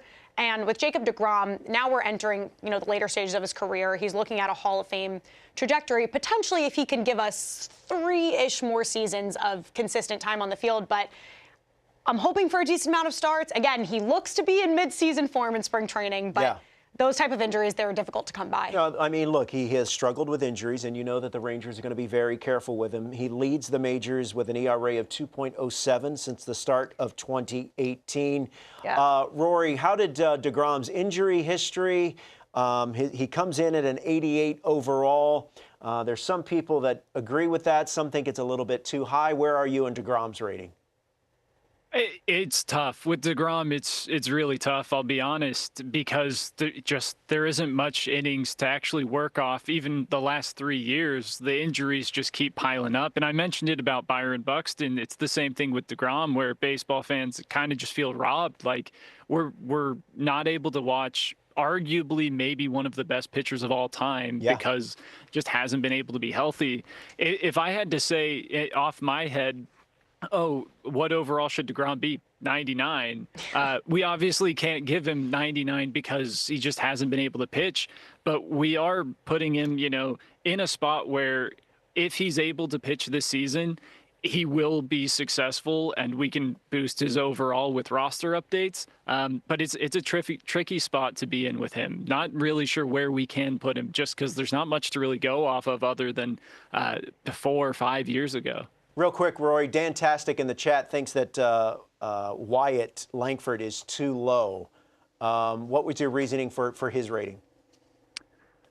Too low, I guess. I don't know. I think his rating's pretty good. I'd say, he's going to start with 96 fielding. He crushed left-handed pitching this last year. 7 of his home runs came versus lefties, so he's going to have 80 power. And when he was in the outfield, he prevented 3 fielding runs with his arm, which he's got 90 arm accuracy. If there's anything to improve for him, it'll just be against right-handed pitching. Like we saw him hit lefties super well last year. Right-handers struggled a little bit. So if he brings that up this year, his overall will be trending upwards to that upper 80 range, maybe even into the 90s. Yeah, I agree with you. I think 84, 85, 86 somewhere. I think that's fair for Wyatt Langford with a ton of upside for sure. Good stuff, Rory. Stand by. Thank you. Well, whether you're playing offline or online, these guys are definitely good options for your lineup. These are players that have at least 90 power against righties and lefties. You see Anthony Santander and Pete Alonso. Their free agency were 2 of the big storylines this offseason. And for more on storylines in MLB The Show 25, let's bring in Ramon Russell, friend of the program, Director of Product Development and Brand Strategy, and he joined us now. Hey, Ramon, good to see you. I know you can't spill the whole beans on what's coming for storylines, but just give us a little teaser, a little taste on what we can expect for Season 3 of Storylines. It's good to see you, Robert. Yeah, this is now Season 3 of MLB The Show presents Storylines of Negro Leagues, and we have another amazing group of Negro League legends that is being headlined by James Papa Bell, who is arguably the fastest person to ever play the game of baseball. And we'll announce the rest of the roster in the coming weeks. Obviously, he's one of the legends, and I'm sure you want to keep under wraps the rest of the roster, but I think it's just such a universal hit, this relationship that the game and the Negro Leagues and the Negro League museums has had, because not only can you play with the virtual versions of these guys, but it gives you a sense of who they were, the history, and it introduces them to a whole new generation. It's just been a magnificent relationship thus far. Yeah, thank you so much for those kind words. And it has been. It's been, a real match made in heaven between the partnership with Bob Kendrick and the Negro Leagues Baseball Museum and all the families of the players that we've worked with. This has been a labor of love, and all we've tried to do since day one is educate, enlighten, and inspire by celebrating the rich history of the Negro Leagues. And we can't wait for our fan base to learn about some new Negro League legends in Season 3 when the game comes out. And Ramon, lastly, I know you've told me some pretty cool stories about younger generation of players as young as 9 and 10 years old that get introduced to the Negro Leagues in a really whole new way. Yeah, I think what's really interesting is, the youth, they love to learn, but it's really important to mold and medium in which that you bring information to them because we have to meet them where they are. Yep. And we all love video games. So why not give them a little bit of baseball history in a really amazing baseball game? Ramon Russell, Director, Product Development and Brand Strategy. Ramon, can't wait to play the game, man. Good luck with the launch. Awesome. Thank you so much, Robert. Talk to you later. Okay. Here are the top 5 players according to their ratings in MLB The Show 25 for the Athletics. Brent Rooker is at 90. Mason Miller is rated as an 88. Lawrence Butler, the dynamic young left-handed swinging outfielder, is at 81. Shea Langoliers, rounding out the top 5, is at 79. Jed Lowry spent parts of 5 seasons as a member of the Athletics, and he joins us now. And Jed, we're celebrating our 20th anniversary of the MLB The Show video game. I'm wondering how many times, or did you ever have the occasion where fans would come up to you and maybe just know you more as your virtual self, as your video game version of yourself, as opposed to your on-field exploits? Yeah, no, it's I've definitely had that occasion, and I've had lately my son has gotten into it, and he was I heard him the other day talking with a buddy, and they were looking for me on the game, and I think it was a year, I think it was 24, so I was like, sorry guys, I'm not going to be on that one. Yeah, well, you were definitely, it wasn't too long ago that you were in the game, and I know a lot of people used you in various formats of the game. Hey, what's your reaction to the Athletics as they begin a new chapter in that top 5 list that we just showed, headed up by Brent Rooker? Yeah, no, I think that makes a lot of sense. Brett obviously is a quality hitter that's going to provide a lot of power. Mason Miller, one of the most dynamic relievers in the game. Lawrence Butler's a kid that just really came on strong last year, has a ton of upside. Beto, great stuff. And then Langoliers, like I said, kind of that defensive, power-minded catcher. So a guy that adds a lot of value. One of the players that they signed in the offseason was Luis Severino. He's now slotted in as their new ace. What's your expectations for Severino?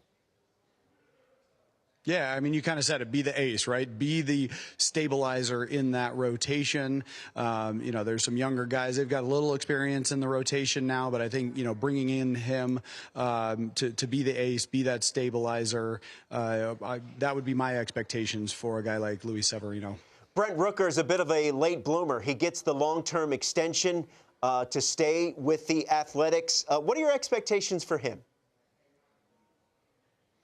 I think just be the same guy, right? He's in the middle of that lineup, driving the ball out of the ballpark, driving in runs, constant threat. And so I think, for me, it's just being the same guy. And that's a lot easier said than done.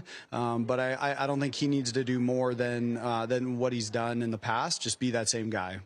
Mason Miller is such a great story, and now he has turned himself into one of the most dominant, if not the most dominant closers in baseball. Do you ever imagine yourself what it would be like to step into the box against someone like Mason Miller? Yeah, I mean, the 100-mile fastball is way more prevalent in the game now, but I guess that's where he can step in and start hitting 102, 103, 104. So yeah, I'm there's a reason I'm sitting on this side of the camera now. Jed, we'll get you out of here on this one. You mentioned him a few seconds ago, Lawrence Butler, a dynamic young player for the Athletics. What things would you like to see from him in 2025 to take that next step? Yeah. I mean, he obviously put together a really strong campaign last year. First real full year in the big leagues. Started out slow, really picked it up in the second half. So I think, my hope for him is that he remembers what gave him that more consistent result in that second half and build on that. Well, Jed Lowry, we appreciate you joining us. Thanks for the insight. Enjoy the rest of the weekend. Thanks, man. Will do. Thanks. The former BR god, Jed Lowry, had the dual ear flap going in a lot of BR lineups. So once again, top players, offline ratings for the Athletics: Brent Rooker, Mason Miller, Lawrence Butler, and Shea Langeliers rounding out this list. He is at 79. Brent Rooker, he has been consistently one of the best right-handed power hitters. He had 39 homers, had an OPS of 927 in 145 games in 2024. He's obviously, he gets slept on a little bit. I 100% agree, gets slept on. I think aside from the power, he hit 293 for average. So he was consistently on base. He was consistently putting the ball out of the ballpark. Again, he signed an extension with the A's, and he's going to be there for the next couple of years. And I think a lot of the guys are going to look to him as a veteran and a leader in that clubhouse. I know he's only 30. People are like, he's not old, but in comparison to a younger A's team, I think he's going to lead a lot of those younger players. And part of that young core is Lawrence Butler. He certainly made a big step last season. Yep. I mean, it was a weird season for Lawrence Butler because he was on the opening day roster. He started, then they sent him back down. But clearly that worked because those final month and a half of the season, he absolutely raked. He's a guy that, again, very similar to Ellie. He's very animated. He's chucking the bat on the ground. He's super excited and happy to be on the field. So I'm excited for a full season of Lawrence Butler up at the big league level. And once again, also in that top three, Mason Miller led Major League Baseball with a strikeout rate of over 40, almost 42%. He's got an average fastball velo of 100.9 miles per hour. Also, he has an inspirational story. I urge you to read some more on Mason Miller and his road to becoming one of the dominant closers in all of Major League Baseball. Let's stay in the American League West, and let's talk about the Seattle Mariners. J-Rod is at the top. He's at 90. George Kirby, Logan Gilbert, part of that fantastic young rotation for the Seattle Mariners. You can make the case that Cal Raleigh is the best catcher in baseball. You could make the case. Cal Raleigh, switch hitting catcher, he's at 86. And then Brian Wu rounding out this list, he is at 85. Cal Raleigh, the big dumper, leads all the catchers with 91 home runs since the start of 2021. Yeah, he's one of the most consistent catchers, specifically offensively. He's always going to threat for a 30 home run season. Platinum Gold Glove. 2024, he had his first RBI season, so we're looking to match that this year. And a framing specialist, like when they were introducing the challenging balls and strike system, I was like, Cal Raleigh loves to steal strikes. That's part of his game. Obviously, offensively and defensively, he's a great tool player, but I think that's what impresses me a lot about him. Now, I know you had a question for Rory, so take it away. Yeah, Rory, 86 overall for Cal Raleigh. What went into deciding that factor? Yeah, so maybe up to the opinions, I guess.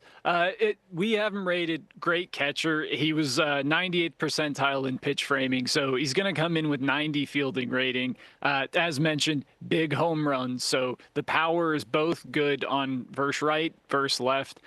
The only places that really do bring him down, not the fleetest of foot, and also the contact ratings kind of bring the overall down. Hasn't been much of a guy to hit for contact, getting just singles type of thing. And the vision, I guess, also brings him down. The strikeout rate, not extremely high, but still a bit above average, so that brings him down just a bit. All of those things are what bring his overall down, I guess, from being, upper 90s, but he still ranks as one of our top catchers just by overall in MLB The Show. Yeah, Rory, good stuff. The fascinating thing about the Mariners is similar to the Pirates. They have a rotation that is built to win and potentially could make a deep run. What has held them back these last couple of years is offensively. They just haven't been able consistently to put together an offense that matches that pitching staff, so to speak. How about J-Rod, one of two players with at least 20 home runs, 20 stolen bases, a WAR of at least 4 in each of the last 3 years. You see his ratings offline. Contact versus lefty, 80. His speed is 93. And look, when he's right, he's one of the great young players in the game. And the Mariners need for him to be that if they're going to make a run to the postseason. Yeah, I mean, he has lightning bat speed. He has an impressive barrel control. And when you're watching him play in the outfield, he's like a walking highlight reel. He's grabbing things over the fence. Yeah. He's making diving plays. We saw a huge dip in power last season, but he's the type of player, similarly to you mentioned, that like when he's right, he's in the MVP conversation. He's in that top 5, specifically in the AL West. I think they're really going to lean on him. And they need to support that rotation. That rotation had the lowest ERA in baseball last year. Yeah. They had some of the best strikeout rates. So hopefully they're having a little bit more offensive power. Well, they bring back Polanco. Yep. They need Randy Arozarena to be a guy. Yes. Victor Robles, they signed him to a contract extension during the course of last season. He showed flashes of fulfilling his promise. But, yeah, I mean, that pitching staff, it's like I said, it's a pitching staff that's worthy of a postseason team. Yes. The question is whether or not they can score enough runs. Okay, we have one last team. Woo! One last team, and that's it. It's the Los Angeles Angels, and let's take a look at the top. And as you might expect, it's Mike Trout. Can I tell you, Kate, for 3 years running, I have failed to pull a Mike Trout card. Really? I know. I've had to use my favorite card, the credit card, the last 3 years. To acquire a Trout. I mean, come on. Yeah. The pack gods have not been kind on your boy. Zach Neto is at 84. Yusei Kikuchi, who they signed in the offseason, is at 83.